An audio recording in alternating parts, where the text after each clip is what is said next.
मेरे राम राय तू संता का संत तेरे तेरे सेवक को भव किछ नाही जम नहीं आवे नेड़े। रहाओ जिसके सिर ऊपर तू स्वामी सो दुख कैसा पावे। बोल ना जाने माया मद माता मरना चीत ना आवे। मेरे राम राय तू संता का संत तेरे तेरे सेवक को भव पाओ किछ नाही जम नहीं आवे नेड़े। रहाओ जो तेरे रंग राते स्वामी तिनका जन्म मरण दुख नासा तेरी बख्श न मिटै कोई सतगुर का दिलासा। नाम ध्यान सुख फल पायन आठ पहर आराधे तेरी शरण तेरे परवासे पंच दुष्ट लै साधे। ज्ञान ध्यान किछ कर्म ना जाना सार ना जाना तेरी सब ते वड्डा सतगुरु नानक जिन कल राखी मेरी। रहाऊ दी तुक। मेरे राम राय तू संता का संत तेरे तेरे सेवक को पाओ किछ नाही जम नहीं आवे नेड़े। गुरु अर्जन साहब दा ਇਹ शब्द मेरे राम राय तू संता का संत तेरे तेरे सेवक को पाओ किछ नाही जम नहीं आवे नेड़े। ਜੀਵਨ ਵਿੱਚ ਅਸੀਂ ਅਨੇਕਾਂ ਹੀ ਔਕੜਾਂ ਅਨੇਕਾਂ ਹੀ ਮੁਸੀਬਤਾਂ ਦਾ ਸਾਹਮਣਾ ਕਰਦੇ ਹਾਂ। ਇਹ ਮੁਸੀਬਤਾਂ ਇਹ ਸਾਨੂੰ ਸਾਡੇ ਮਨ ਦੇ ਜ਼ਰੀਏ ਹਾਜ਼ਰ ਹੁੰਦੀਆਂ। ਕੋਈ ਵੀ ਇਨਸੀਡੈਂਸ ਹੁੰਦਾ ਹੈ ਉਸ ਨੂੰ ਮਨ ਇਮੋਸ਼ਨਸ ਵਿੱਚ ਕਨਵਰਟ ਕਰਦਾ ਹੈ, ਉਸ ਨੂੰ ਦੁੱਖ ਜਾਂ ਸੁੱਖ ਵਿੱਚ ਕਨਵਰਟ ਕਰ ਦਿੰਦਾ ਹੈ, ਜਾਂ ਉਸ ਨੂੰ ਗੁੱਸੇ 'ਚ ਕਨਵਰਟ ਕਰ ਦਿੰਦਾ ਹੈ, ਜਾਂ ਉਸ ਨੂੰ ਪ੍ਰੇਮ ਵਿੱਚ ਕਨਵਰਟ ਕਰ ਦਿੰਦਾ ਹੈ, ਜਾਂ ਵੀ ਹੋਰ ਵੀ ਕੋਈ ਇਮੋਸ਼ਨ ਹੋਏ। ਸਾਡੇ ਨਾਲ ਜੋ ਹੁੰਦਾ ਹੈ ਉਹਦੇ ਨਾਲ ਦੋ ਚੀਜ਼ਾਂ ਮਨ 'ਚ ਵਰਤਦੀਆਂ ਹੈ। ਇੱਕ ਤਾਂ ਸਾਡੀ ਭਾਵਨਾ ਇਮੋਸ਼ਨਸ ਔਰ ਦੂਸਰਾ ਸਾਡੀ ਥਾਟ। ਇਹਦੇ ਵਿੱਚ ਕੁਝ ਵਿਚਾਰ ਆਉਂਦੇ ਹੈ, ਕੁਝ ਉਹਦੇ ਵਿੱਚ ਇਮੋਸ਼ਨ ਆਉਂਦੀ ਹੈ। ਜਦੋਂ ਅਸੀਂ ਉਮਰ ਦੇ ਛੋਟੇ ਹੁੰਦੇ ਆ ਛੋਟੀ ਗੱਲਾਂ ਵੀ ਬਹੁਤ ਵੱਡੀ ਦਿਖਦੀਆਂ। ਜਦੋਂ ਉਮਰ 'ਚ ਵੱਡੇ ਹੋ ਜਾਂਦੇ ਆ ਸ਼ਾਇਦ ਯੂਜ਼ ਟੂ ਹੋ ਜਾਂਦਾ ਮਨ, ਤਾਂ ਅਸੀਂ ਉਹਨਾਂ ਗੱਲਾਂ ਨੂੰ ਰੋਜ਼ਮर्रा ਦੇ ਚੈਪਟਰ ਵਿੱਚ ਪਾ ਦਿੰਦੇ ਆ। ਕੁਝ ਚੀਜ਼ਾਂ ਬੜੀਆਂ ਔਖੀਆਂ ਨੇ ਸਾਡੇ ਵਾਸਤੇ, ਉਹਨਾਂ ਚੋਂ ਸਭ ਤੋਂ ਔਖੀ ਇੱਕ ਗੱਲ ਹੈ ਸੇਵਕ ਬਣਨਾ। ਜਾਂ ਮੈਂ ਇਹਨੂੰ ਇਸ ਤਰ੍ਹਾਂ ਕਹਿ ਦਿਆਂ ਕਿ ਆਪਣਾ ਕੰਟਰੋਲ ਛੱਡ ਦੇਣਾ, ਆਪਣਾ ਤਿਆਗ ਦੇਣਾ, ਸਮਰਪਣ ਕਰ ਦੇਣਾ। ਕੰਟਰੋਲ ਦੇ ਜ਼ਰੀਏ, ਫਿਕਰ ਦੇ ਜ਼ਰੀਏ ਜੀਵਨ ਆਪਣੇ ਆਪ ਨੂੰ ਅੱਗੇ ਵਧਾਉਂਦਾ ਹੈ।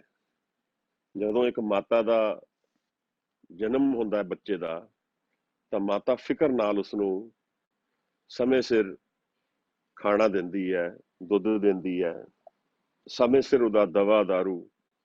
ਇਹ ਕੰਟਰੋਲ ਦੇ ਜ਼ਰੀਏ। ਇਸੇ ਤਰ੍ਹਾਂ ਅਸੀਂ ਜਦੋਂ ਗਿਆਨ ਪ੍ਰਾਪਤ ਕਰਦੇ ਹਾਂ ਸਕੂਲਾਂ 'ਚ, ਉਹਦੇ ਵਿੱਚ ਵੀ ਅਸੀਂ ਦੇਖਦੇ ਹਾਂ ਵੀ ਕਿਤਨਾ ਸਾਨੂੰ ਗਿਆਨ ਮਿਲਿਆ, ਕੰਟਰੋਲ ਕਿੰਨਾ ਹੈ ਸਾਡਾ। ਤਾਂ ਅਸੀਂ ਜੀਵਨ ਨੂੰ ਇਸ ਤਰ੍ਹਾਂ ਦੇਖਣਾ ਸ਼ੁਰੂ ਕਰ ਦਿੰਦੇ ਹਾਂ ਕਿ ਅਸੀਂ ਇਹਨੂੰ ਕੰਟਰੋਲ ਕਰ ਰਹੇ ਹਾਂ, ਇਹ ਸਾਡੇ ਕੰਟਰੋਲ ਕਰਕੇ ਜੀਵਨ ਹੈ, ਯਾਨੀ ਮੇਰੇ ਕਰਨ ਕਰਕੇ ਜੀਵਨ ਹੈ। ਅਗਰ ਮੈਂ ਕਰਨਾ ਛੱਡ ਦਿਆਂ, ਇਸ ਤਰ੍ਹਾਂ ਵਿਵਹਾਰਕ ਗੱਲ ਵੀ ਹੈ, ਅਗਰ ਮੈਂ ਆਪਣੇ ਕਾਰੋਬਾਰ ਵਿੱਚ ਧਿਆਨ ਨਾ ਕਰਾਂ, ਕੰਟਰੋਲ ਨਾ ਕਰਾਂ ਤਾਂ ਉਹ ਰੁਲ ਜਾਏਗਾ। ਇਸੇ ਤਰ੍ਹਾਂ ਸਾਡੇ ਰਿਸ਼ਤੇ ਨੇ ਜਿਤਨੇ ਵੀ, ਚਾਹੇ ਛੋਟੀ ਤੋਂ ਵੱਡੀ ਗੱਲ ਹੈ, ਕਿਤੇ ਵੀ ਇਹੋ ਜਿਹਾ ਕੋਈ ਮਾਹੌਲ ਆਉਂਦਾ ਜਿੱਥੇ ਸਾਡਾ ਕੰਟਰੋਲ ਨਹੀਂ ਰਹਿੰਦਾ ਤਾਂ ਅਸੀਂ ਅਨਈਜ਼ੀ ਹੋ ਜਾਂਦੇ ਹਾਂ। ਉਸ ਮਾਹੌਲ 'ਚ ਅਸੀਂ ਫਿਰ ਆਪਣੇ ਆਪ ਨੂੰ ਕੰਫਰਟ ਵਿੱਚ ਨਹੀਂ ਜਾਣ ਪਾਉਂਦੇ। ਫਰਜ਼ ਕਰੋ ਅਸੀਂ ਕਿਸੇ ਸਿਚੁਏਸ਼ਨ 'ਚ ਗਏ ਜਿੱਥੇ ਗੱਡੀ ਚੱਲ ਰਹੀ ਹੈ, ਡਰਾਈਵਰ ਗੱਡੀ ਚਲਾ ਰਿਹਾ, ਉਹ ਸਾਡੇ ਆਖੇ ਨਹੀਂ ਲੱਗ ਰਿਹਾ, ਅਸੀਂ ਉਹਨੂੰ ਕਹਿ ਰਹੇ ਹਾਂ ਤੂੰ ਇਸ ਸਪੀਡ ਤੇ ਗੱਡੀ ਚਲਾ, ਇਸ ਸਾਈਡ ਤੇ ਚਲਾ। ਉਹ ਇਨਡਾਇਰੈਕਟ ਕੰਟਰੋਲ ਹੈ ਨਾ ਸਾਡਾ, ਉਹ ਸਾਡੇ ਆਖੇ ਨਹੀਂ ਲੱਗ ਰਿਹਾ, ਅਸੀਂ ਅਨਈਜ਼ੀ ਹੋ ਜਾਵਾਂਗੇ ਕਿ ਹੁਣ ਕੁਝ ਹੋ ਜਾਏਗਾ, ਕਿਉਂਕਿ ਸਾਡਾ ਕੰਟਰੋਲ ਨਹੀਂ ਹੈ। शायद कुछ भी ना होए, शायद हो भी जाए, पर बाद दफा एक लैक ऑफ कंट्रोल दी ਜਿਹੜੀ ਸਾਡੀ ਫੀਲਿੰਗ ਹੈ ਇਹ ਇਮੇਜਿਨੇਸ਼ਨ ਤੇ ਜ਼ਿਆਦਾ ਹੈ। ਐਸੇ ਕਰਕੇ ਅਸੀਂ ਉਸ ਮਨ ਦੀ ਅਵਸਥਾ ਵਿੱਚ ਨਹੀਂ ਜਾ ਪਾਉਂਦੇ ਜਿੱਥੇ ਮੈਂ ਨਹੀਂ ਹਾਂ, ਕਿਉਂਕਿ ਉੱਥੇ ਮੈਂ ਹੀ ਨਹੀਂ ਹਾਂ ਤੇ ਕੰਟਰੋਲ ਕੌਣ ਕਰੇਗਾ। ਜਿਵੇਂ ਇੱਕ ਸਮੁੰਦਰ ਵਿੱਚ ਮੈਂ ਆ ਗਿਆ, ਹੁਣ ਮੈਨੂੰ ਪਤਾ ਹੀ ਨਹੀਂ ਕਿ ਅਗਲੀ ਲਹਿਰ ਮੈਨੂੰ ਕਿੱਥੇ ਲੈ ਜਾਏਗੀ। ਜਿਵੇਂ ਮੈਂ ਆਕਾਸ਼ ਤੋਂ ਗਿਰ ਰਿਹਾ ਵਾਂ, ਮੈਨੂੰ ਪਤਾ ਹੀ ਨਹੀਂ ਕਿੱਥੇ ਗਿਰਾਂਗਾ ਤੇ ਕਿਸ ਸਪੀਡ ਤੇ ਗਿਰਾਂਗਾ, ਮੇਰਾ ਕੋਈ ਕੰਟਰੋਲ ਨਹੀਂ ਹੈ, ਮੈਨੂੰ ਕੁਝ ਨਹੀਂ ਪਤਾ ਕੀ ਹੋ ਰਿਹਾ। ਇਹ ਮੁਸ਼ਕਿਲ ਅਧਿਆਤਮ ਦੇ ਮਾਰਗ ਵਿੱਚ ਸਭ ਤੋਂ ਮੁਸ਼ਕਿਲ ਕੰਮ ਇਹ ਹੋ ਜਾਂਦਾ ਹੈ, ਕਿਉਂਕਿ ਅਸੀਂ ਮਨ ਦੇ ਵਿੱਚ ਰਹਿਣ ਦੇ ਆਦੀ ਹਾਂ। ਉਸ ਮਨ ਦੇ ਵਿੱਚ ਵੀ ਅਸੀਂ ਕੁਝ ਆਪਣੇ ਸੈਂਟਰਸ ਬਣਾਏ ਹੋਏ ਆ ਆਫ ਕੰਫਰਟ। ਜਿਵੇਂ ਹਰ ਜਣੇ ਨੇ ਆਪਣਾ ਇੱਕ ਪੈਟਰਨ ਬਣਾਇਆ ਲਾਈਫ ਦਾ, ਮੈਂ ਇੰਨੇ ਵਜੇ ਉੱਠਾਂਗਾ, ਇਹ ਕਰਾਂਗਾ, ਕੰਮ ਕਰਾਂਗਾ, ਕੰਮ ਕਰਕੇ ਉਹ ਕੁਝ ਚੇਂਜ ਹੁੰਦਾ ਹੈ ਤਾਂ ਸਾਨੂੰ ਲੈਕ ਆਫ ਕੰਟਰੋਲ ਦਿਖਦਾ ਹੈ। ਮਨ ਬਹੁਤ ਦਫਾ ਇਹ ਹੋ ਜਾਂਦਾ ਹੈ ਕਿ ਇਸ ਤਰ੍ਹਾਂ ਦੀ ਹਾਲਾਤ ਹੁੰਦੇ, ਅਗਰ ਇਹਨਾਂ ਚੋਂ ਅਸੀਂ ਟੁੱਟ ਜਾਈਏ ਪੈਟਰਨ ਚੋਂ ਤਾਂ ਡਿਪਰੈਸ਼ਨ ਵਿੱਚ ਚਲਾ ਜਾਏਗਾ ਮਨ, ਕਿਉਂਕਿ ਉਹਨੂੰ ਆਪਣਾ ਆਪ ਹੀ ਨਹੀਂ ਸਮਝ ਆ ਰਿਹਾ ਮੈਂ ਕਿੱਥੇ ਹਾਂ। ਬਜ਼ੁਰਗ ਲੋਕਾਂ ਨੂੰ ਇਹ ਜਦੋਂ ਉਮਰ ਜ਼ਿਆਦਾ ਹੋ ਜਾਂਦੀ ਹੈ, when they shift their place of when they go into hospital and they come home, ਉਹਨਾਂ ਦੇ ਡਿਸਓਰੀਐਂਟ ਹੋ ਜਾਂਦਾ। ਉਹ ਘਰ ਹਸਪੀਟਲ ਵਿੱਚ ਅਜੀਬ ਗੱਲਾਂ ਕਰਨ ਲੱਗ ਪੈਂਦੇ ਹੈ। their center of comfort is gone। ਇਸੇ ਤਰ੍ਹਾਂ ਮੇਰੇ ਨਾਲ ਹੈ, ਇਸੇ ਤਰ੍ਹਾਂ ਸਾਰਿਆਂ ਨਾਲ ਹੈ। ਅਸੀਂ ਜੀਵਨ ਨੂੰ ਕਿਸੇ ਕੰਡੀਸ਼ਨਸ ਵਿੱਚ ਹੀ ਜਾਣਦੇ ਹਾਂ। ਅਗਰ ਉਹ ਕੰਡੀਸ਼ਨਸ ਬਦਲੀ ਹੋਣਗੀਆਂ ਤੇ ਸਾਨੂੰ ਜੀਵਨ ਹੀ ਬੜਾ ਅਜੀਬ ਜਿਹਾ ਲੱਗਣ ਲੱਗ ਪੈਂਦਾ। ਜਿਵੇਂ ਹੁਣ ਇਹ ਹਾਲਾਤ ਹੋ ਗਏ, ਬਾਅਦ ਦਫਾ ਮਨ ਇਹ ਪੁੱਛਦਾ ਵੀ ਇਹ ਕੀ ਹੋ ਗਿਆ। ਇਹ ਤੇ ਕੋਈ ਫਿਲਮ ਦੀ ਤਰ੍ਹਾਂ ਹੈ, ਜਦੋਂ ਹੁੰਦਾ ਦੇਖਿਆ ਸੀ ਕਿ ਕਦੇ ਨਾ ਹੋਣ ਵਾਲੀ ਗੱਲ ਹੋ ਗਈ, ਇਹ ਕੀ ਹੈ। ਕਨਫਿਊਜ਼ਨ ਚ ਆ ਜਾਂਦਾ ਮਨ। ਔਰ ਬਹੁਤ ਪੋਸਿਬਿਲਿਟੀ ਹੈ ਕਿ ਡਿਪਰੈਸ਼ਨ ਇਹੋ ਜਿਹੀ ਕੰਡੀਸ਼ਨ ਵਿੱਚ ਵਧੇ, ਕਿਉਂਕਿ ਅਸਲ ਦੇ ਹਾਲਾਤ ਵੀ ਖਰਾਬ ਹੋਣ ਵਾਲੇ। ਡਿਪਰੈਸ਼ਨ, ਸੁਸਾਈਡ, ਜਦੋਂ ਮੈਨੂੰ ਇਹ ਲੱਗਣ ਲੱਗ ਪਏ ਕਿ ਸਿਰਫ ਮੌਤ ਹੀ ਕੰਟਰੋਲ 'ਚ ਰਹਿ ਗਿਆ ਮੇਰੇ, ਹੁਣ ਹੋਰ ਕੋਈ ਕੰਟਰੋਲ 'ਚ ਨਹੀਂ ਹੈ। To let go is a very big problem, ਕਿਉਂਕਿ ਅਸੀਂ ਟਰਸਟ ਵੀ ਨਹੀਂ ਕਰਦੇ ਹਾਂ। ਬਾਅਦ ਦਫਾ ਜੀਵਨ 'ਚੋਂ ਅਸੀਂ ਧੋਖੇ ਇੰਨੇ ਖਾ ਲਏ ਹੁੰਦੇ ਆ, ਸਾਨੂੰ ਇਹ ਵੀ ਫੇਥ ਨਹੀਂ ਹੁੰਦਾ ਕਿਸ ਤੇ ਭਰੋਸਾ ਕਰੀਏ, ਤਾਂ ਅਸੀਂ ਭਰੋਸਾ ਕਰਨਾ ਹੀ ਛੱਡ ਦਿੰਦੇ ਹਾਂ। ਗੁਰੂ ਅਰਜਨ ਸਾਹਿਬ ਸਾਨੂੰ ਇੱਥੇ ਸਮਝਾ ਰਹੇ ਇਸ ਸ਼ਬਦ ਵਿੱਚ ਕਿ ਸੇਵਕ ਕਿਵੇਂ ਬਣਨਾ ਹੈ। ਸੇਵਕ ਕੋਲ ਇੱਕ ਸੇਵਕ ਹੋਣ ਦੇ ਬੜੇ ਫਾਇਦੇ ਨੇ, ਕਿਉਂਕਿ ਹੁਣ ਇੱਕ ਆਈਡੈਂਟੀਟੀ ਕਨਵਰਟ ਹੋ ਗਈ। ਜਿਵੇਂ ਮੈਂ ਆਪਣੇ ਆਪ ਨੂੰ ਇੱਕ ਸੇਵਕ ਦੀ ਆਈਡੈਂਟੀਟੀ ਵਿੱਚ ਆਈਡੈਂਟੀਫਾਈ ਕਰ ਲਿਆ, ਔਰ ਆਪਣੇ ਗੁਰੂ ਨੂੰ ਸਾਰੀ ਪਾਵਰ ਦੇ ਦਿੱਤੀਆਂ, ਸਾਰੀ ਕੰਟਰੋਲ ਆਪਣੇ ਗੁਰੂ ਨੂੰ ਦੇ ਦਿੱਤਾ। ਇਹਦੇ ਤੇ ਡਿਪੈਂਡ ਕਰਦਾ ਹੁਣ ਸਾਡਾ ਗੁਰੂ ਨੂੰ ਜਾਣਨ ਦਾ, ਜਾਂ ਗੁਰੂ ਨੂੰ ਇਹ ਸਮਝ ਲੈਣਾ ਵੀ ਕਿਸ ਨੂੰ ਗੁਰੂ ਬਣਾਉਣਾ ਹੈ। ਉੱਥੇ ਵੀ ਬੜਾ ਧੋਖਾ ਹੈ। ਜਾਂ ਸੇਵਕ ਕੌਣ ਹੈ? ਮਹਾਰਾਜ ਕਹਿ ਰਹੇ, ਜਿਹੜਾ ਉਹਦਾ ਬਣ ਗਿਆ, ਜਿਹਨੇ ਆਪਣਾ ਆਪ ਛੱਡ ਦਿੱਤਾ, ਜਿਹਨੇ ਆਪਣੀ ਡੋਰੀ ਉਹਦੇ ਹੱਥ ਪਕੜਾ ਦਿੱਤੀ। ਡੋਰੀ ਦਾ ਮਤਲਬ ਕੀ ਹੋਇਆ? ਜਿਹਨੂੰ ਇਹ ਅਵੇਅਰਨੈਸ ਹੋ ਗਈ ਕਿ ਮੈਂ ਜੀਵਨ ਦੇ ਕੁਝ ਹੀ ਐਸਪੈਕਟਸ ਕੰਟਰੋਲ ਕਰ ਸਕਦਾ, ਕੁਝ ਨਹੀਂ ਕਰ ਸਕਦਾ। ਔਰ ਸਭ ਤੋਂ ਮੁਸ਼ਕਿਲ ਕੰਟਰੋਲ ਸਾਡੇ ਮਨ ਦਾ ਹੈ, ਕਿਉਂਕਿ ਜੀਵਨ ਦੇ ਸਾਰੇ ਐਕਸਪੀਰੀਐਂਸਿਸ ਮਨ ਦੇ ਥਰੂ ਹੀ ਕਨਵਰਟ ਹੋ ਕੇ ਸਾਨੂੰ ਮਿਲਦੇ ਹੈ, ਮਨ ਦੇ ਵਿੱਚ ਹੀ ਕਨਵਰਟ ਹੋ ਕੇ ਮਿਲਦੇ ਹੈ, ਭਾਵੇਂ ਉਹ ਇਮੋਸ਼ਨਸ ਹੋਣ ਜਾਂ ਥਾਟਸ ਹੋਣ। ਇਸ ਕਰਕੇ ਜਦੋਂ ਸਾਈਕੋਲੋਜਿਸਟ ਆਪ ਸਾਡੇ ਨਾਲ ਗੱਲ ਕਰਦਾ ਹੈ, ਉਹ ਪੁੱਛਦਾ ਸਾਨੂੰ ਕਿ ਜਦੋਂ ਇਹ ਹੋਇਆ ਸੀ ਤੇ ਤੁਹਾਡਾ ਥਾਟ ਕੀ ਸੀ, ਤੁਹਾਡੀ ਇਮੋਸ਼ਨ ਕੀ ਸੀ। ਫਰੋਇਡ ਕਈ ਐਗਜ਼ਾਮਪਲਸ ਦਿੰਦਾ ਹੈ ਜਿਹਦੇ 'ਚ ਉਹ ਥਾਟ ਔਰ ਇਮੋਸ਼ਨਸ ਨੂੰ ਸਟੱਡੀ ਕਰਕੇ ਹੀ ਪ੍ਰੋਬਲਮ ਦੀ ਤਹਿ ਤੱਕ ਪਹੁੰਚਦਾ ਹੈ ਕਿ ਕਿੱਥੇ ਸ਼ੁਰੂ ਹੋਈ ਸੀ। ਇੱਥੋਂ ਫਿਰ ਕੋਗਨੀਟਿਵ ਥੈਰੇਪੀ, ਇੱਕ ਲਾਈਨ ਆਫ ਹੀਲਿੰਗ ਸ਼ੁਰੂ ਹੋਈ, ਕੋਗਨੀਟਿਵ ਥੈਰੇਪੀ। ਮਹਾਰਾਜ ਸਾਨੂੰ ਕਹਿੰਦੇ ਹੈ ਸੰਤ ਹੁਣ ਕੌਣ ਹੋਇਆ? ਫਿਰ ਇਹ ਸ਼ਬਦ ਹੁਣ ਇਹ ਬਹੁਤ ਕਨਫਿਊਜ਼ਿੰਗ ਸ਼ਬਦ ਹੈ ਕਈ ਤਰ੍ਹਾਂ 'ਚ, ਕਿਉਂਕਿ ਨਾ ਤੇ ਸੰਤ ਦਾ ਸਾਡੇ ਕੋਲ ਗੁਰੂ ਅਰਜਨ ਸਾਹਿਬ ਨੇ ਤੇ ਸੰਤ ਡਿਫਾਈਨ ਕੀਤਾ ਹੈ ਕੌਣ ਹੈ ਸੰਤ। ਪਰ ਮੈਂ ਆਪਣੀ ਸਹੂਲਤ ਵਾਸਤੇ, ਕਿਉਂਕਿ ਪਹਿਲੇ ਜਗਿਆਸੂ ਬਣੇਗਾ, ਜਗਿਆਸਾ ਜਿਹਦੇ ਕੋਲ ਆਈ, ਜਿਹੜਾ ਸਰਚ ਤੇ ਨਿਕਲ ਗਿਆ, ਸਿੱਖ ਬਣ ਗਿਆ। शब्द मिल गया, साधु संत बन गया, शब्द प्रगट हो गया, संत बन गया। संत कौन होया? फिर मैं बड़ी सिंपल जी डेफिनेशन वरतदा वां संत वास्ते, ਉਹੀ ਮੈਨੂੰ ਸਾਡੇ ਬਜ਼ੁਰਗਾਂ ਨੇ ਸਮਝਾਈ ਸੀ ਕਿ ਸੰਤ ਉਹ ਹੈ ਜਿਸ ਨੇ ਅੰਤ ਨੂੰ ਸੰਭਾਲ ਲਿਆ, ਜਿਹਦਾ ਜਨਮ ਮਰਨ ਦੁੱਖ ਨਾਸਾ, ਜਿਨ੍ਹਾਂ ਦਾ ਜਨਮ ਔਰ ਮਰਨ ਦਾ ਦੁੱਖ ਦਾ ਨਾਸ ਹੋ ਗਿਆ। ਯਾਨੀ ਉਸਨੇ ਜਿਸਨੇ ਇਹੋ ਜੀ ਕੋਈ ਇੱਕ ਅਵਸਥਾ ਦੀ ਪ੍ਰਾਪਤੀ ਕਰ ਲਈ ਜਿੱਥੇ ਉਹ ਨਹੀਂ ਹੈ, ਉਹਦਾ ਮਨ ਹੀ ਨਹੀਂ ਹੈ, ਔਰ ਨਾਮ ਹੈ ਔਰ ਆਨੰਦ ਹੈ। ਗੁਰੂ ਦੇ ਸ਼ਬਦ ਵਿੱਚ ਇਹ ਸ਼ਮਤਾ ਹੈ। ਔਰ ਜਦੋਂ ਇਹ ਨਾਮ ਸਾਡੇ ਨੂੰ ਉਤਰਦਾ ਹੈ, ਸਾਨੂੰ ਨਾਮ ਦੇ ਦਰਸ਼ਨ ਹੁੰਦੇ ਹੈ, ਨਾਮ ਦੀ ਸੰਗਤ ਮਿਲਦੀ ਹੈ, ਫਿਰ ਸਾਡੇ ਨੀਡ ਆਫ ਕੰਟਰੋਲ ਕਨਵਰਟ ਹੋ ਜਾਂਦਾ ਹੈ। ਫਰੋਮ ਨੀਡ ਟੂ ਕੰਟਰੋਲ ਉਹ ਫੀਲਿੰਗ ਚਲੀ ਜਾਂਦੀ ਹੈ ਔਰ ਇੱਕ ਸੰਤੋਖ ਦੀ ਫੀਲਿੰਗ ਆ ਜਾਂਦੀ ਹੈ, ਕਿਉਂਕਿ ਇਹ ਸਾਰੀ ਸ੍ਰਿਸ਼ਟੀ ਦਾ ਕੰਟਰੋਲ ਉਹਦੇ ਨਾਮ ਵਿੱਚ ਹੈ। ਇਹ ਸਾਰੀ ਸ੍ਰਿਸ਼ਟੀ ਦਾ ਉਹ ਜਿਹੜਾ ਨਿਰੰਕਾਰ ਹੈ, ਜਿਹਦੇ ਹੁਕਮ ਵਿੱਚ ਸਾਰੀ ਸ੍ਰਿਸ਼ਟੀ ਚੱਲ ਰਹੀ ਹੈ, ਅਸੀਂ ਉਹਦਾ ਨਾਮ ਲੈਣਾ ਸ਼ੁਰੂ ਕਰਤਾ, ਅਸੀਂ ਉਹਦੇ ਵੱਲ ਮੁੱਖ ਕਰਨਾ ਸ਼ੁਰੂ ਕਰਤਾ, ਅਸੀਂ ਉਹਦੇ ਸ਼ਬਦ ਨਾਲ ਜੁੜ ਗਏ, ਤਾਂ ਸਾਡੀ ਨੀਡ ਫॉर ਕੰਟਰੋਲ ਜਿਵੇਂ ਜਿਵੇਂ ਨਾਮ ਦਾ ਰੰਗ ਚੜ੍ਹੇਗਾ ਇਵੇਂ ਇਵੇਂ ਖਤਮ ਹੁੰਦਾ ਜਾਏਗਾ। ਹੋਏਗਾ ਵੀ ਤੇ ਸਿਰਫ ਮਨ ਦੇ ਇੱਕ ਫੇਜ਼ ਵਿੱਚ ਹੋਏਗਾ, ਕਿਉਂਕਿ ਕੁਝ ਸੈਂਸ ਆਫ ਕੰਟਰੋਲ ਤੇ ਫਿਰ ਵੀ ਫਿਜ਼ੀਕਲ ਵਰਲਡ ਵਿੱਚ ਹਮੇਸ਼ਾ ਸਾਨੂੰ ਚਾਹੀਦਾ ਹੈ। ਤਾਂ ਮਹਾਰਾਜ ਕਹਿੰਦੇ ਮੇਰੇ ਰਾਮ ਰਾਏ ਤੂੰ ਸੰਤਾਂ ਕਾ ਸੰਤ ਤੇਰੇ। ਉਹ ਲੋਕ ਜਿਹੜੇ ਉਸ ਅਵਸਥਾ ਵਿੱਚ ਨੇ ਜਾਂ ਉਸ ਅਵਸਥਾ ਨੂੰ ਐਕਸਪੀਰੀਅੰਸ ਕਰਦੇ ਹੈ ਜਿੱਥੇ ਮੈਂ ਨਹੀਂ ਹੈ, ਮੇਰਾ ਮਨ ਜਿਹੜਾ ਚੇਂਜਿੰਗ ਮਾਈਂਡ ਹੈ ਉਹ ਨਹੀਂ ਹੈ, ਕੇਵਲ ਆਨੰਦ ਰੂਪੀ ਪ੍ਰਗਾਸ ਹੈ, ਉੱਥੇ ਦੋ ਨਹੀਂ ਰਹਿੰਦੇ, ਇੱਕ ਹੀ ਰਹਿੰਦਾ ਹੈ। ਸੰਤ ਤੇਰੇ ਹੀ ਰੰਗ ਵਿੱਚ ਉਦੋਂ ਰੰਗੇ ਰਹਿੰਦੇ ਹੈ, ਤਾਂ ਤੇਰੇ ਸੰਤ ਤੇਰਾ ਹੀ ਰੂਪ ਹੋ ਜਾਂਦੇ ਹੈ। ਉਹਨਾਂ ਵਿੱਚ ਸੁਰਤ ਕਰਕੇ ਉਹ ਆਨੰਦ ਦਾ ਖੇੜਾ ਰਹਿੰਦਾ ਹੈ, ਜਿਹਦੇ ਵਿੱਚ ਨਿਰੰਕਾਰ ਦਾ ਪ੍ਰਗਾਸ ਹੈ। ਉੱਥੇ ਤੂੰ ਹੀ ਹੈ, ਤੂੰ ਹੀ ਨਿਰੰਕਾਰ, ਉੱਥੇ ਮੈਂ ਨਹੀਂ ਕੁਛ ਹੈ, ਮੇਰੇ ਰੋਗ ਵੀ ਨਹੀਂ ਹਨ, ਮੇਰਾ ਦੁੱਖ ਸੁੱਖ ਵੀ ਨਹੀਂ ਹੈ, ਉਸ ਤੋਂ ਪਾਰ ਹੈ। ਮੇਰੀ ਕੋਈ ਕਾਮਨਾਵਾਂ ਨਹੀਂ ਰਹਿ ਜਾਂਦੀਆਂ, ਕਿਉਂਕਿ ਮੈਂ ਤ੍ਰਿਪਤ ਹੋ ਜਾਂਦਾ ਨਾਮ ਦੇ ਵਿੱਚ। ਮੇਰੀ ਕੋਈ ਇਹੋ ਜਿਹੀ ਇਨਕੰਪਲੀਟਨੈਸ ਦੀ ਫੀਲਿੰਗ ਨਹੀਂ ਰਹਿ ਜਾਂਦੀ।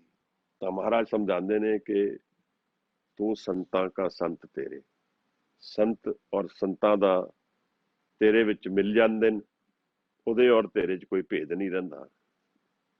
ਉਹ ਨਿਰੋਲ ਪ੍ਰੇਮ ਬਸਦਾ ਹੈ, ਜਿਸ ਪ੍ਰੇਮ ਵਿੱਚ ਸਾਰੀ ਸ੍ਰਿਸ਼ਟੀ ਦਾ ਕਰਨਾ ਔਰ ਕਾਰਨ ਦੋਨੋਂ ਖਤਮ ਹੋ ਜਾਂਦੇ, ਮਿਲ ਜਾਂਦੇ ਹੈ, ਲੀਨ ਹੋ ਜਾਂਦੇ ਹੈ, ਵਿਗਾਸ ਆ ਜਾਂਦਾ ਹੈ। ਗੁਰੂ ਅਮਰਦਾਸ ਛੱਤ ਤੇ ਚੜ੍ਹ ਕੇ ਕਹਿੰਦੇ ਗਾਓ ਆਨੰਦ ਦੀ ਬਾਣੀ ਗਾਓ, ਆਨੰਦ ਪਿਆ ਮੇਰੀ ਮਾਏ ਸਤਿਗੁਰੂ ਮੈਂ ਪਾਇਆ।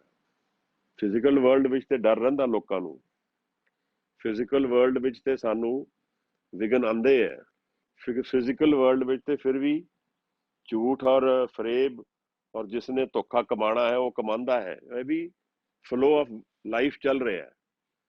ਗੁਰੂਆਂ ਦੇ ਸਮੇਂ ਤੋਂ ਇਹ ਹੋਇਆ ਹੈ, ਗੁਰੂ ਦੇ ਘਰਾਂ ਵਿੱਚ ਹੋਇਆ, ਗੁਰੂ ਦੇ ਆਪਣੇ ਬੱਚਿਆਂ ਨਾਲ ਹੋਇਆ, ਗੁਰੂ ਅਰਜਨ ਸਾਹਿਬ ਨਾਲ ਹੋਇਆ। ਪ੍ਰਿਥੀ ਚੰਦ ਵੱਡੇ ਭਰਾ ਸਨ, ਸਾਰੀ ਜ਼ਿੰਦਗੀ ਬੈਰ ਕਰਦੇ ਰਹੇ। ਜੀਵਨ ਦੇ ਤੱਤ ਦੇ ਵਿੱਚ ਜੋ ਚੱਲਦਾ ਹੈ ਔਰ ਜੋ ਪ੍ਰਗਟ ਰੂਪ ਵਿੱਚ ਦਿਖਦਾ ਹੈ, ਉਹਦੇ ਵਿੱਚ ਬੜਾ ਫਰਕ ਹੋ ਸਕਦਾ, ਬਾ ਦਫਾ ਹੁੰਦਾ ਹੀ ਹੈ, ਕਿਉਂਕਿ ਇੱਥੇ ਉਹ ਸਾਰੀ ਭਾਵਨਾਵਾਂ ਜਿਹੜੀ ਨਿਰੰਕਾਰ ਰੂਪ ਵਿੱਚ ਨਹੀਂ ਹਨ, ਉਹ ਪ੍ਰਗਟ ਨੇ ਇੱਥੇ ਸ੍ਰਿਸ਼ਟੀ ਵਿੱਚ।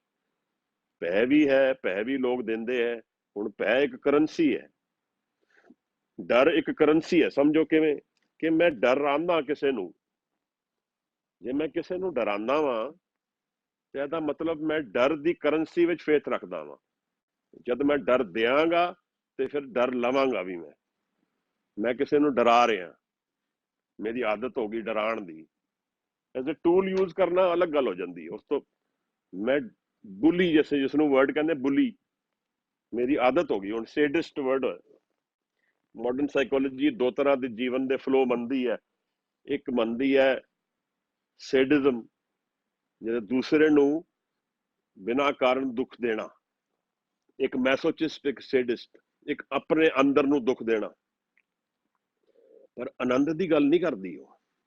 ਤਾਂ ਤੁਸੀਂ ਦੇਖੋ ਵੈਸਟ ਦੇ ਵਿੱਚ ਜਿਤਨੇ ਐਪਿਕਸ ਹੋਏ, ਐਪਿਕ ਮਤਲਬ ਜਿਤਨੀ ਵੱਡੀ ਮੈਸਿਵ ਅੱਛੀ ਜੋ ਰੋਮੀਓ ਜੂਲੀਅਟ ਟ੍ਰੈਜੇਡੀ ਹੈ, ਉਹ ਟ੍ਰੈਜੇਡੀ ਵਿੱਚ ਮੁੱਕਦਾ ਹੈ, ਕਿਉਂਕਿ ਉਹਨੂੰ ਜੀਵਨ ਦੇ ਮਨ ਦੇ ਗਹਿਨ ਉਤਰਾਅ ਵਿੱਚ ਸਿਰਫ ਟ੍ਰੈਜੇਡੀ ਨਜ਼ਰ ਆ ਰਹੀ ਹੈ। ਆਨੰਦ ਦਾ ਰਸਤਾ ਖੁੱਲਿਆ ਨਹੀਂ, ਆਨੰਦ ਜਾਣਿਆ ਨਹੀਂ। ਜਿਸ ਨੇ ਆਨੰਦ ਨੂੰ ਜਾਣ ਲਿਆ ਉਹ ਤਾਂ ਮਨਸੂਰ ਦੀ ਤਰ੍ਹਾਂ, ਭਾਈ ਮਤੀ ਦਾਸ ਦੀ ਤਰ੍ਹਾਂ ਮੌਤ ਦੇ ਵਿੱਚ ਵੀ ਖੇੜੇ 'ਚ ਹੈ, ਬਾਬਾ ਬੰਦਾ ਸਿੰਘ ਬਹਾਦਰ ਦੀ ਤਰ੍ਹਾਂ। ਸਰੀਰ ਹੀ ਲੈਣਾ ਨਾ, ਹੋਰ ਕੀ ਲਓਗੇ, ਕੁਛ ਨਹੀਂ। ਇਹ ਕਪੜਾ ਹੈ। ਬਹੁਤ ਪਿਆਰਾ ਸ਼ਬਦ ਹੈ, ਅਸੀਂ ਪੰਜਾਬੀ ਕਲਚਰ 'ਚ ਯੂਜ਼ ਕਰਦੇ ਹਾਂ, ਜਾਮਾ। ਇਹਦੇ 'ਚ ਬਹੁਤ ਕੁਛ ਛਿਪਿਆ, ਜਾਮਾ। ਇਹ ਸਰੀਰ ਨੂੰ ਇੱਕ ਜਾਮਾ ਕਿਹਾ ਕਿ ਮੇਲ ਫੀਮੇਲ ਵਿੱਚ ਸਾਰੇ ਭੇਦ ਖਤਮ ਕਰ ਦਿੱਤੇ। ਇਹ ਸਿਰਫ ਕਪੜਾ ਹੈ, ਮੇਲ ਵੀ ਹੋ ਸਕਦਾ, ਫੀਮੇਲ ਵੀ ਹੋ ਸਕਦਾ। ਫਿਰ ਜਾਮਾ ਅਸੀਂ ਕੱਪੜੇ ਉਤਾਰ ਕੇ ਬਦਲਦੇ ਹਾਂ, ਅਸੀਂ ਫਿਰ ਵੀ ਰਹਿੰਦੇ ਹਾਂ, ਮੌਤ ਦੇ ਬਾਅਦ ਵੀ ਅਸੀਂ ਰਹਿੰਦੇ ਹਾਂ। ਇਹਦੇ ਵਿੱਚ ਹੀ ਛਿਪੀ ਹੈ ਗੱਲ। ਇੰਨੀ ਪਿਆਰੀ ਗੱਲਾਂ ਕਈ ਵਾਰ ਕਲਚਰ ਤੋਂ ਆਉਂਦੀਆਂ। ਸੰਤ ਨਿਰੰਜਨ ਸਿੰਘ ਜੀ ਕੈਂਸਰ ਹੋਇਆ, ਲਿਵਰ ਕੈਂਸਰ ਹੋਇਆ, ਤੇ ਕਹਿੰਦੇ ਹੁਣ ਜਾਮਾ ਬਦਲਣਾ ਪਏਗਾ, ਸਰੀਰ ਛੱਡਣਾ ਪਏਗਾ। ਤਾਂ ਸਾਹਿਬ ਸਾਨੂੰ ਸਮਝਾਉਂਦੇ ਆ ਇੱਥੇ ਕਿ ਤੇਰੇ ਸੰਤ ਔਰ ਤੂੰ ਇੱਕੋ ਹੈ। ਫਿਰ ਉਹ ਤੇਰੇ ਸੇਵਕ ਨੇ, ਉਹਨਾਂ ਵਿੱਚ ਡਰ ਨਹੀਂ ਹੈ। ਕਿਹੜਾ ਡਰ ਨਹੀਂ ਹੈ? ਇੱਕ ਤਾਂ ਮੌਤ ਦਾ ਡਰ ਖਤਮ ਹੈ। ਕਿਸ ਤਰ੍ਹਾਂ ਪਤਾ ਲੱਗੇਗਾ ਮੌਤ ਖਤਮ ਹੋ ਗਈ? ਜੇ ਪ੍ਰੇਮ ਔਰ ਆਨੰਦ ਦਾ ਸੋਮਾ ਮੇਰੇ ਅੰਦਰ ਫਟ ਜੇ, ਅਗਰ ਮੇਰੇ 'ਚ ਤਾਂ ਨਹੀਂ ਫਟਿਆ ਜੇ, ਪਰ ਦੱਸਦੇ ਨੇ ਮੈਨੂੰ ਵੱਡੇ ਕਿ ਅਗਰ ਆਨੰਦ ਦਾ ਰਾਹ ਖੁੱਲ ਗਿਆ ਤਾਂ ਕੁਛ ਹੱਦ ਤੱਕ ਸਮਝ ਆ ਗਈ ਕਿ ਸਰੀਰ ਮੈਂ ਨਹੀਂ ਹਾਂ। ਪਰ ਉਹ ਬਾਣੀ ਤਾਂ ਸਾਨੂੰ ਬਹੁਤ ਅੱਗੇ ਦੀ ਗੱਲਾਂ ਦੱਸਦੀ ਹੈ। ਬਿਨ ਕੰਨਾ ਸੁਣਨਾ, ਅੱਖੀ ਬਾਝੋਂ ਦੇਖਣਾ, ਕਿ ਬਦੇ ਇਸ ਅਵਸਥਾ ਤੱਕ ਪਹੁੰਚ ਸਕਦਾ ਇਨਸਾਨ ਕਿ ਉਹ ਦੇਹ ਤੋਂ ਪਰੇ ਹੋ ਕੇ ਵੀ ਦੇਖ ਸਕਦਾ ਸਭ ਕੁਝ। ਇਹਨਾਂ ਇੰਦਰੀਆਂ ਨੂੰ ਤਿਆਗ ਕੇ ਵੀ ਦੇਖ ਸਕਦਾ। ਅੱਖੀ ਬਾਝੋਂ ਦੇਖਣਾ, ਬਿਨ ਕੰਨਾ ਸੁਣਨਾ, ਬਿਨਾਂ ਕੰਨਾਂ ਦੇ ਵੀ ਸੁਣ ਸਕਦਾ। ਇਹ ਕਿਉਂ ਹੈ? ਕਿਉਂਕਿ ਮਨ ਦੀ ਅਵਸਥਾ ਵਿੱਚ ਇਹ ਸਭ ਹਾਜ਼ਰ ਨੇ ਚੀਜ਼ਾਂ। ਜਿਹੜੀ ਮਨ ਦੀ ਇਹ ਅਵਸਥਾ ਜਦੋਂ ਕਿਸੇ ਦੀ ਹੋ ਜਾਏ ਤਾਂ ਇਹ ਪੋਸਿਬਿਲਿਟੀਜ਼ ਨਹੀਂ, ਇਹ ਐਬਸੋਲੂਟ ਰਿਐਲਿਟੀ ਹੋ ਜਾਂਦੀ। ਤਾਂ ਇਹ ਗੁਰੂ ਅਰਜਨ ਸਮਝਾਉਂਦੇ ਹੈ ਕਿ ਤੇਰੇ ਸੇਵਕ ਕੋ ਭਾਉ ਕਿਛ ਨਾਹੀ, ਜਨਮ ਜਮ ਨਹੀਂ ਆਵੇ ਨੇੜੇ। ਇਹ ਹੁਣ ਮੈਥੋਲੋਜੀਕਲੀ ਕਹਿੰਦੇ ਕਿ ਜਦੋਂ ਮਰਦਾ ਇਨਸਾਨ ਤੇ ਜਮ ਆਉਂਦਾ ਲੈਣ ਵਾਸਤੇ। ਆਉਂਦਾ ਹੈ ਕਿ ਨਹੀਂ ਆਉਂਦਾ ਤੇ ਮੈਨੂੰ ਨਹੀਂ ਪਤਾ, ਪਰ ਇਹ ਤੇ ਪਤਾ ਹੈ ਕਿ ਮਰਦਾ ਹੈ ਇਨਸਾਨ, ਸਰੀਰ ਛੱਡਦਾ ਹੈ। ਇੰਦਰੀਆਂ ਤੋਂ ਜੋ ਐਕਸਪ੍ਰੈਸ਼ਨ ਸਾਨੂੰ ਮਿਲਦਾ ਪਿਆ ਉਹ ਇੱਕਦਮ ਕੱਟ ਆਫ ਹੋ ਜਾਂਦਾ ਹੈ। ਸਾਡੀ ਨੋਨ ਵਰਲਡ ਜੋ ਉਸਨੂੰ ਅਸੀਂ ਆਪਣੇ ਨੂੰ ਡਿਫਾਈਨ ਕੀਤਾ ਸਾਰਾ ਜਨਮ 70 80 ਸਾਲ 90 100 ਸਾਲ ਕਿ ਜੀ ਮੈਂ ਕੌਣ ਆ, ਉਹ ਇੱਕਦਮ ਇੱਕ ਪਲਕ ਵਿੱਚ ਹਟ ਜਾਂਦਾ ਹੈ। ਤਾਂ ਫਿਰ ਮਨ ਇੱਕ ਨਵੀਂ ਇਨਵਾਇਰਮੈਂਟ ਵਿੱਚ ਆ ਜਾਂਦਾ ਹੈ, ਨਵੇਂ ਡਾਇਮੈਂਸ਼ਨ ਵਿੱਚ ਚਲਾ ਜਾਂਦਾ ਹੈ। ਜਾਣਾ ਕਿ ਤੇਰੇ ਉੱਪਰ ਥੱਲੇ ਨਹੀਂ ਹੈ, ਡਾਇਮੈਂਸ਼ਨ ਬਦਲ ਜਾਂਦੀ ਹੈ। ਤਾਂ ਉਹ ਕਹਿੰਦੇ ਜੰਮ ਨੇੜੇ ਨਹੀਂ ਆਉਂਦਾ। ਫਿਰ ਇਸ ਤਰ੍ਹਾਂ ਲੱਗਦਾ ਜਿਵੇਂ ਕਿ ਇਹਨਾਂ ਨੂੰ ਸਰੀਰ ਤੇ ਬਿਯੋਂਡ ਵੀ ਕੰਟਰੋਲ ਹੈ, ਜਾਂ ਮੌਤ ਦੇ ਪਹਿਲੇ ਔਰ ਬਾਅਦ ਜਿਵੇਂ ਅਗਰ ਰਾਤ ਦਿਨ ਸਮਝ ਲਈਏ ਤਾਂ ਉਹਨਾਂ ਦੋਨਾਂ ਨੂੰ ਬਰਾਬਰ ਸਮਝ ਲਿਆ। ਮੌਤ ਦੇ ਪਹਿਲੇ ਔਰ ਬਰਾਬਰ ਦੀ ਅਵਸਥਾ ਇੱਕੋ ਹੋ ਗਈ ਕਿ ਮਨ ਆਪਣੇ ਵਿੱਚ ਪਰਿਪੂਰਨ ਇੰਨਾ ਹੋ ਗਿਆ ਕਿ ਉਹ ਆਪਣੇ ਵਿੱਚ ਸਥਿਤ ਹੈ। ਹੁਣ ਇੱਕ ਬੜਾ ਪੁਰਾਣਾ ਮਾਈਥੋਲੋਜੀ ਦਾ ਸ਼ਬਦ ਆਉਂਦਾ ਸਵਮ, ਸਵਸਥ ਦਾ ਮਤਲਬ ਸਵयं में स्थित। स्वस्थ मतलब स्वस्थ ਦਾ ਅਗਰ ਰੂਟ ਵਰਡ ਦੇਖੀਏ, स्वयं ਵਿੱਚ ਸਥਿਤ, ਆਪਣੇ ਅੰਦਰ ਸਥਿਤ, ਉਹਨੂੰ ਸਵਸਥ ਕਹਿੰਦੇ ਆ। ਮਤਲਬ स्वयं ਵਿੱਚ ਸਥਿਤ ਕੌਣ ਹੋਏਗਾ? ਜਿਹੜਾ ਸਟੇਬਲ ਮਾਈਂਡ ਹੋਏਗਾ, ਜਿਹੜਾ ਮਨ ਦੇ ਵਿੱਚ ਆਨੰਦ ਨੂੰ ਜਾਣ ਲਏਗਾ, ਸਤ ਚਿਤ ਆਨੰਦ ਹੋ ਜਾਏਗਾ। ਉਹ ਸਤ ਨੂੰ ਜਾਣ ਲਏਗਾ, ਆਪਣੇ ਚਿੱਤ ਨੂੰ ਜਾਣ ਲਏਗਾ, ਆਪਣੇ ਆਨੰਦ ਨੂੰ ਜਾਣ ਲਏਗਾ, ਉਹ ਸਵਸਥ। ਤਾਂ ਫਿਰ ਮਹਾਰਾਜ ਸਮਝਾਉਂਦੇ ਹੈ ਕਿ ਇਹੋ ਜਿਹੇ ਜਿਹੜੇ ਲੋਕ ਨੇ, ਜਿਸਕੇ ਸਿਰ ਉੱਪਰ ਤੂੰ ਸੁਆਮੀ ਸੋ ਦੁੱਖ ਕੈਸਾ ਪਾਵੇ। ਵੈਸੇ ਤਾਂ ਸੁਆਮੀ ਤਾਂ ਹਰ ਇੱਕ ਦੇ ਸਿਰ ਦੇ ਉੱਪਰ ਹੈ, ਪਰ ਜਿਹੜਾ ਮੂੰਹ ਆਪਣੇ ਗੁਰੂ ਵੱਲ ਹੀ ਨਹੀਂ ਹੈ, ਆਪਣੇ ਸੁਆਮੀ ਵੱਲ ਹੀ ਨਹੀਂ ਹੈ, ਆਪਣੇ ਰੱਬ ਵੱਲ ਨਹੀਂ ਹੈ, ਉਹ ਆਪਣੇ ਮਨ ਨੂੰ ਹੀ ਦੇਖ ਕੇ ਉਹਦੇ ਅੰਦਰ ਹੀ ਵਿਆਕੁਲ ਰਹਿੰਦਾ, ਪਰੇਸ਼ਾਨ ਰਹਿੰਦਾ, ਉਸ ਦੁੱਖ ਵਿੱਚ ਹੀ ਜੀਏਗਾ। ਕਿਉਂਕਿ ਕਾਰਨ ਉਸ ਚ ਕੰਫਰਟ ਬਣਾ ਲਿਆ, ਕੰਫਰਟ ਜ਼ੋਨ ਹੋ ਗਈ। ਆਪ ਨਾਲ ਮੈਂ ਕੁਝ ਦਿਨ ਪਹਿਲੇ ਇੱਕ ਪਰਸ਼ੀਅਨ ਜੇਲ੍ਹ ਦੀ ਕਥਾ ਜਾਂ ਫ੍ਰੈਂਚ ਜੇਲ੍ਹ ਦੀ ਕਥਾ ਸੁਣਾਈ ਸੀ। ਰੈਵੋਲੂਸ਼ਨ ਬਾਅਦ ਉਹਨਾਂ ਨੇ ਛੱਡਿਆ ਉਹਨਾਂ ਨੂੰ 50 ਸਾਲ ਬਾਅਦ। ਜਿਹੜੇ ਜੇਲ੍ਹ 'ਚ ਬੈਠੇ ਉਹ ਕਹਿੰਦੇ ਅਸੀਂ ਤਾਂ ਜੇਲ੍ਹ 'ਚ ਠੀਕ ਆ, ਸਾਨੂੰ ਉੱਥੇ ਹੀ ਛੱਡ ਦਿਓ। ਇਹੀ ਜੀ ਅਵਸਥਾ ਮੇਰੇ ਮਨ ਦੀ ਹੈ। ਮੈਂ ਆਪਣੇ ਮਨ ਵਿੱਚ ਆਪਣੇ ਦੁੱਖਾਂ ਦੇ ਨੂੰ ਆਪਣਾ ਸੰਗੀ ਇਸ ਤਰ੍ਹਾਂ ਬਣਾ ਲਿਆ ਕਿ ਮੈਂ ਉਹਨਾਂ ਨੂੰ ਦੁੱਖਾਂ ਨੂੰ ਵੀ ਛੱਡਣ ਵਾਸਤੇ ਤਿਆਰ ਨਹੀਂ ਹਾਂ। ਆਪਣੀ ਪਰੇਸ਼ਾਨੀਆਂ ਨੂੰ ਹੀ ਆਪਣੇ ਆਪ ਨਾਲ ਜੋੜ ਕੇ ਪਕੜ ਕੇ ਬੈਠਾ ਹਾਂ, ਉਸੇ ਨੂੰ ਆਪਣਾ ਸੱਤ ਜਾਣਦਾ ਵਾਂ, ਕਿਉਂਕਿ that's all I know. Issue is ਇੱਕ ਰੋਗ ਹੈ, ਇਹ ਮੇਰੇ ਮਨ ਦਾ ਰੋਗ ਹੈ ਕਿ ਮੈਂ ਹੋਰ ਕੋਈ ਅਵਸਥਾ ਜਾਣਦਾ ਹੀ ਨਹੀਂ, ਤੇ ਮੈਂ ਤੇ ਦੁੱਖ ਨੂੰ ਨਹੀਂ ਪਕੜਾਂਗਾ ਤੇ ਮੈਂ ਫਿਰ ਹਾਂ ਹੀ ਨਹੀਂ। ਤੇ ਮੈਨੂੰ ਤਾਂ ਦੁੱਖ ਨੂੰ ਪਕੜਨਾ ਆਪਣੀ ਆਇਡੈਂਟੀਟੀ ਨੂੰ ਸੰਭਾਲਣ ਲਈ ਬਹੁਤ ਜ਼ਰੂਰੀ ਹੈ, ਕਿਉਂਕਿ ਨਹੀਂ ਤੇ ਮੈਂ ਹਾਂ ਹੀ ਨਹੀਂ, ਮੇਰੀ ਹੋਂਦ ਹੀ ਨਹੀਂ ਹੈ ਉਸ ਤੋਂ ਬਾਅਦ। ਤਾਂ ਮੇਰੀ ਹੋਂਦ ਜਿਹੜੀ ਦੁੱਖ ਨਾਲ ਹੀ ਰਿਸ਼ਤਾ ਰੱਖ ਲਏਗੀ, ਤਾਂ ਮੈਂ ਦੁੱਖ ਨੂੰ ਹੀ ਆਪਣਾ ਸੰਗੀ ਸਮਝਾਂਗਾ। ਜੇ ਨਹੀਂ ਵੀ ਹੋਏਗਾ ਤਾਂ ਦੁੱਖ ਹਾਜ਼ਰ ਕਰਾਂਗਾ, ਦੁੱਖ ਨੂੰ ਕ੍ਰੀਏਟ ਕਰਾਂਗਾ, ਪਰੇਸ਼ਾਨੀ ਖੜੀ ਕਰਾਂਗਾ, ਕਿਉਂਕਿ ਮੈਨੂੰ ਉਸ ਤੋਂ ਬਿਨਾ ਬਾਹਰ ਕੁਝ ਵੀ ਨਹੀਂ ਹੈ, ਅੰਦਰ ਮਨ ਫਿਰ ਵੀ ਪਰੇਸ਼ਾਨ ਕਰਨਾ ਪਏਗਾ, ਨਹੀਂ ਤੇ ਮੇਰੀ ਆਇਡੈਂਟੀਟੀ ਹੀ ਚਲੀ ਜਾਏਗੀ। So state of mind, state of being ਹਰ ਚੀਜ਼ ਨੂੰ ਕਨਵਰਟ ਕਰਦੀ ਹੈ। ਸਾਡੇ ਮਨ ਦੀ ਅਵਸਥਾ ਵਿੱਚੋਂ ਹੀ ਸਾਨੂੰ ਬਾਹਰ ਦਾ ਪਤਾ ਲੱਗਦਾ ਹੈ। ਭਾਈ ਮਤੀ ਦਾਸ ਦੀ ਗੱਲ ਅਸੀਂ ਕਰਦੇ ਸੀ ਕਿ ਦੋਏ ਤਨ ਤੇ ਜਪਜੀ ਪੜ੍ਹੇ, ਦੇਖਤ ਸਭ ਅਚਰਜ ਬੜੇ। ਕਿ ਇੱਕ ਸਰੀਰ ਆਰਿਆਂ ਨਾਲ ਚਿਰਾਇਆ ਜਾ ਰਿਹਾ ਹੈ ਤੇ ਬਾਹਰ ਦੀ ਅਵਸਥਾ ਸਾਨੂੰ ਦਿਖਦੀ ਹੈ, ਪਰ ਅੰਤਰ ਮਨ ਵਿੱਚ ਕੀ ਹੈ? ਅੰਤਰ ਮਨ ਵਿੱਚ ਜਪਦੀ ਜਾਂ ਆਨੰਦ ਹੈ, ਸ਼ਬਦ ਦਾ ਪ੍ਰਗਾਸ ਹੈ, ਸ਼ਬਦ ਦਾ ਸੁੱਖ ਹੈ, ਸ਼ਬਦ ਦਾ ਖੇੜਾ ਹੈ। ਇਹ ਲੋਕ ਬ੍ਰਹਮ ਗਿਆਨ ਅਵਸਥਾ ਵਾਲੇ ਲੋਕ, ਜਿਨ੍ਹਾਂ ਨੇ ਗੁਰੂ ਤੇਗ ਬਹਾਦਰ ਸਾਹਿਬ ਦੇ ਅੱਗੇ ਸੀਸ ਝੁਕਾਇਆ, ਸੀਸ ਮੱਥਾ ਟੇਕਿਆ। ਮੱਥਾ ਟੇਕਣਾ ਮਤਲਬ ਮੈਂ ਆਪਣਾ ਮਨ ਅਰਪਣ ਕਰਕੇ ਇਹ ਕਹਿ ਰਿਹਾ ਕਿ ਮੈਂ ਖਾਲੀ ਹਾਂ, ਮੇਰੇ ਮਨ ਨੂੰ ਗੁਣਾਂ ਨਾਲ, ਆਪਣੇ ਗੁਣਾਂ ਨਾਲ ਭਰ ਦਿਓ, ਮੈਨੂੰ ਆਪਣੀ ਅਸੀਸ ਨਾਲ ਮੇਰੇ ਮਨ ਨੂੰ ਭਰ ਦਿਓ। ਮੈਂ ਆਪਣਾ ਮਨ ਤਿਆਗਣਾ ਚਾਹੁੰਦਾ ਵਾਂ, ਮੈਨੂੰ ਉਨਮਨ ਦੀ ਅਵਸਥਾ ਬਖਸ਼ ਦਿਓ। ਮੈਂ ਮੰਨ ਲਿਆ ਕਿ ਮੈਂ ਆਪਣੇ ਮਨ ਤੋਂ ਹਾਰ ਗਿਆ, ਮੈਂ ਮਨ ਤੋਂ ਪਰੇਸ਼ਾਨ ਹੋ ਗਿਆ, ਇਹਦਾ ਰਾਹ ਨਹੀਂ ਮੈਨੂੰ ਲੱਭ ਰਿਹਾ ਕਿ ਇਹ ਮਨ ਨੂੰ ਕਿਵੇਂ ਸੰਭਾਲੀਏ, ਕਿਵੇਂ ਇਹਦੀ ਸੋਲੂਸ਼ਨ ਕੀ ਲੱਭੀਏ। ਗੁਰੂ ਸਾਹਿਬ, ਗੁਰੂ ਤੇਗ ਬਹਾਦਰ ਸਾਹਿਬ ਆਸੀਸ ਬਖਸ਼ਦੇ ਆਪਣੇ ਸਿੱਖਾਂ ਨੂੰ, ਕਿਵੇਂ ਜਲਾਏ ਜਾ ਰਹੇ ਤਾਂ ਵੀ ਆਨੰਦ ਵਿੱਚ ਨੇ, ਕਟਾਏ ਜਾ ਰਹੇ ਤਾਂ ਵੀ ਆਨੰਦ ਵਿੱਚ ਨੇ। ਇਹ ਕਰਾਮਾਤ, ਜੇ ਕੋਈ ਕਰਾਮਾਤ ਦੇਖਦਾ, ਇਹ ਕਰਾਮਾਤ ਹੈ ਕਿ ਜਿੱਥੋਂ ਨਾਮ ਦੇ ਪ੍ਰਗਾਸ ਚੋਂ ਇੰਨਾ ਆਨੰਦ ਕੋਈ ਲੈ ਲਏ ਕਿ ਉਹ ਦੇਹ ਤੋਂ ਹੀ ਪਰੇ ਹੋ ਜਾਏ। ਤੁਸੀਂ ਉਹਦੀ ਦੇਹ ਨੂੰ ਕੱਟੋ ਪਰ ਉਹ ਨਾ ਕੱਟਿਆ ਜਾਏ। ਅਸੀਂ ਉਹਨੂੰ ਸਰੀਰਕ ਰੂਪ 'ਚ ਹਰ ਤਰ੍ਹਾਂ ਦਾ ਦੁੱਖ ਦਈਏ ਪਰ ਉਹ ਦੁਖੀ ਹੋਏ ਨਾ।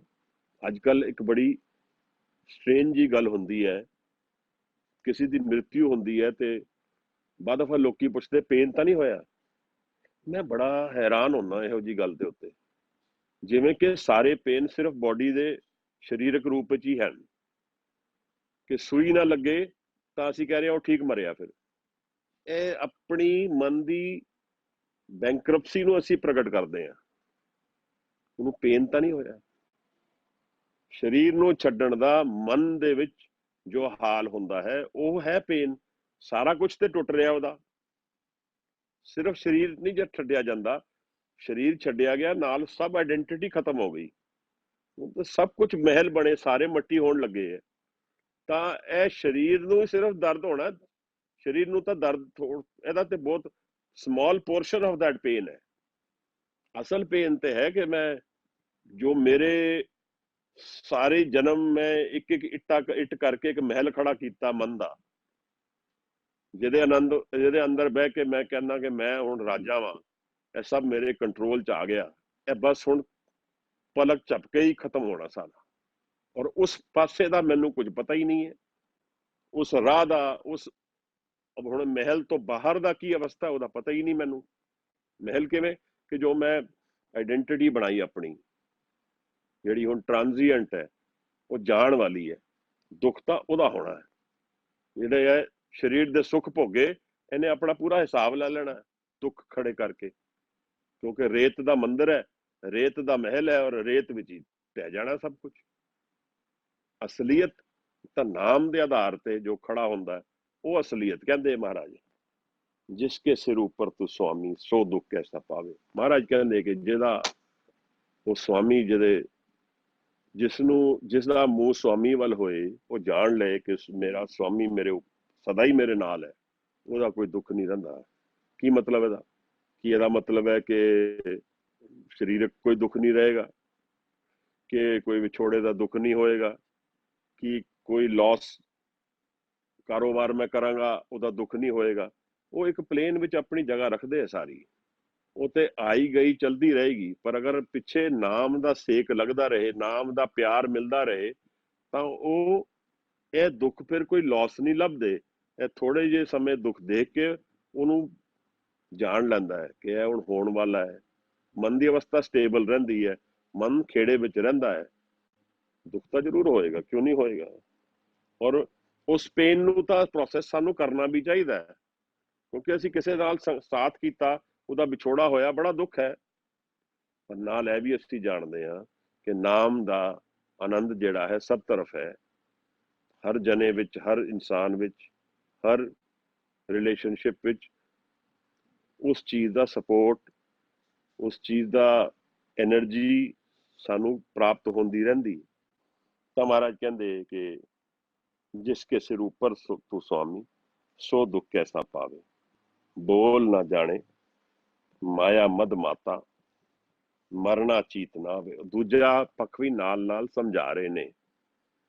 ਜੋ ਮੇਰੇ ਮਨ ਦੀ ਅਵਸਥਾ ਹੈ ਉਹ ਵੀ ਮਹਾਰਾਜ ਨੇ ਦੱਸ ਦਿੱਤੀ ਹੈ ਕਿ ਮੈਂ ਮਾਇਆ ਦੇ ਵਿੱਚ, ਮਾਇਆ ਉਹ ਚੀਜ਼ਾਂ ਦੇ ਆਧਾਰਿਤ ਜੀਵਨ ਜਿਹੜਾ ਲਾਈਕ ਏ ਸ਼ੂਗਰ ਕੋਟਡ ਪਿਲ, ਅਸਲ ਵਿੱਚ ਕੁਝ ਹੋਰ, ਉੱਪਰੋਂ ਕੁਝ ਹੋਰ, ਲਾਈਕ ਮਿਰਾਜ ਹੈ ਨਹੀਂ ਪਰ ਦਿਖਦਾ ਹੈ।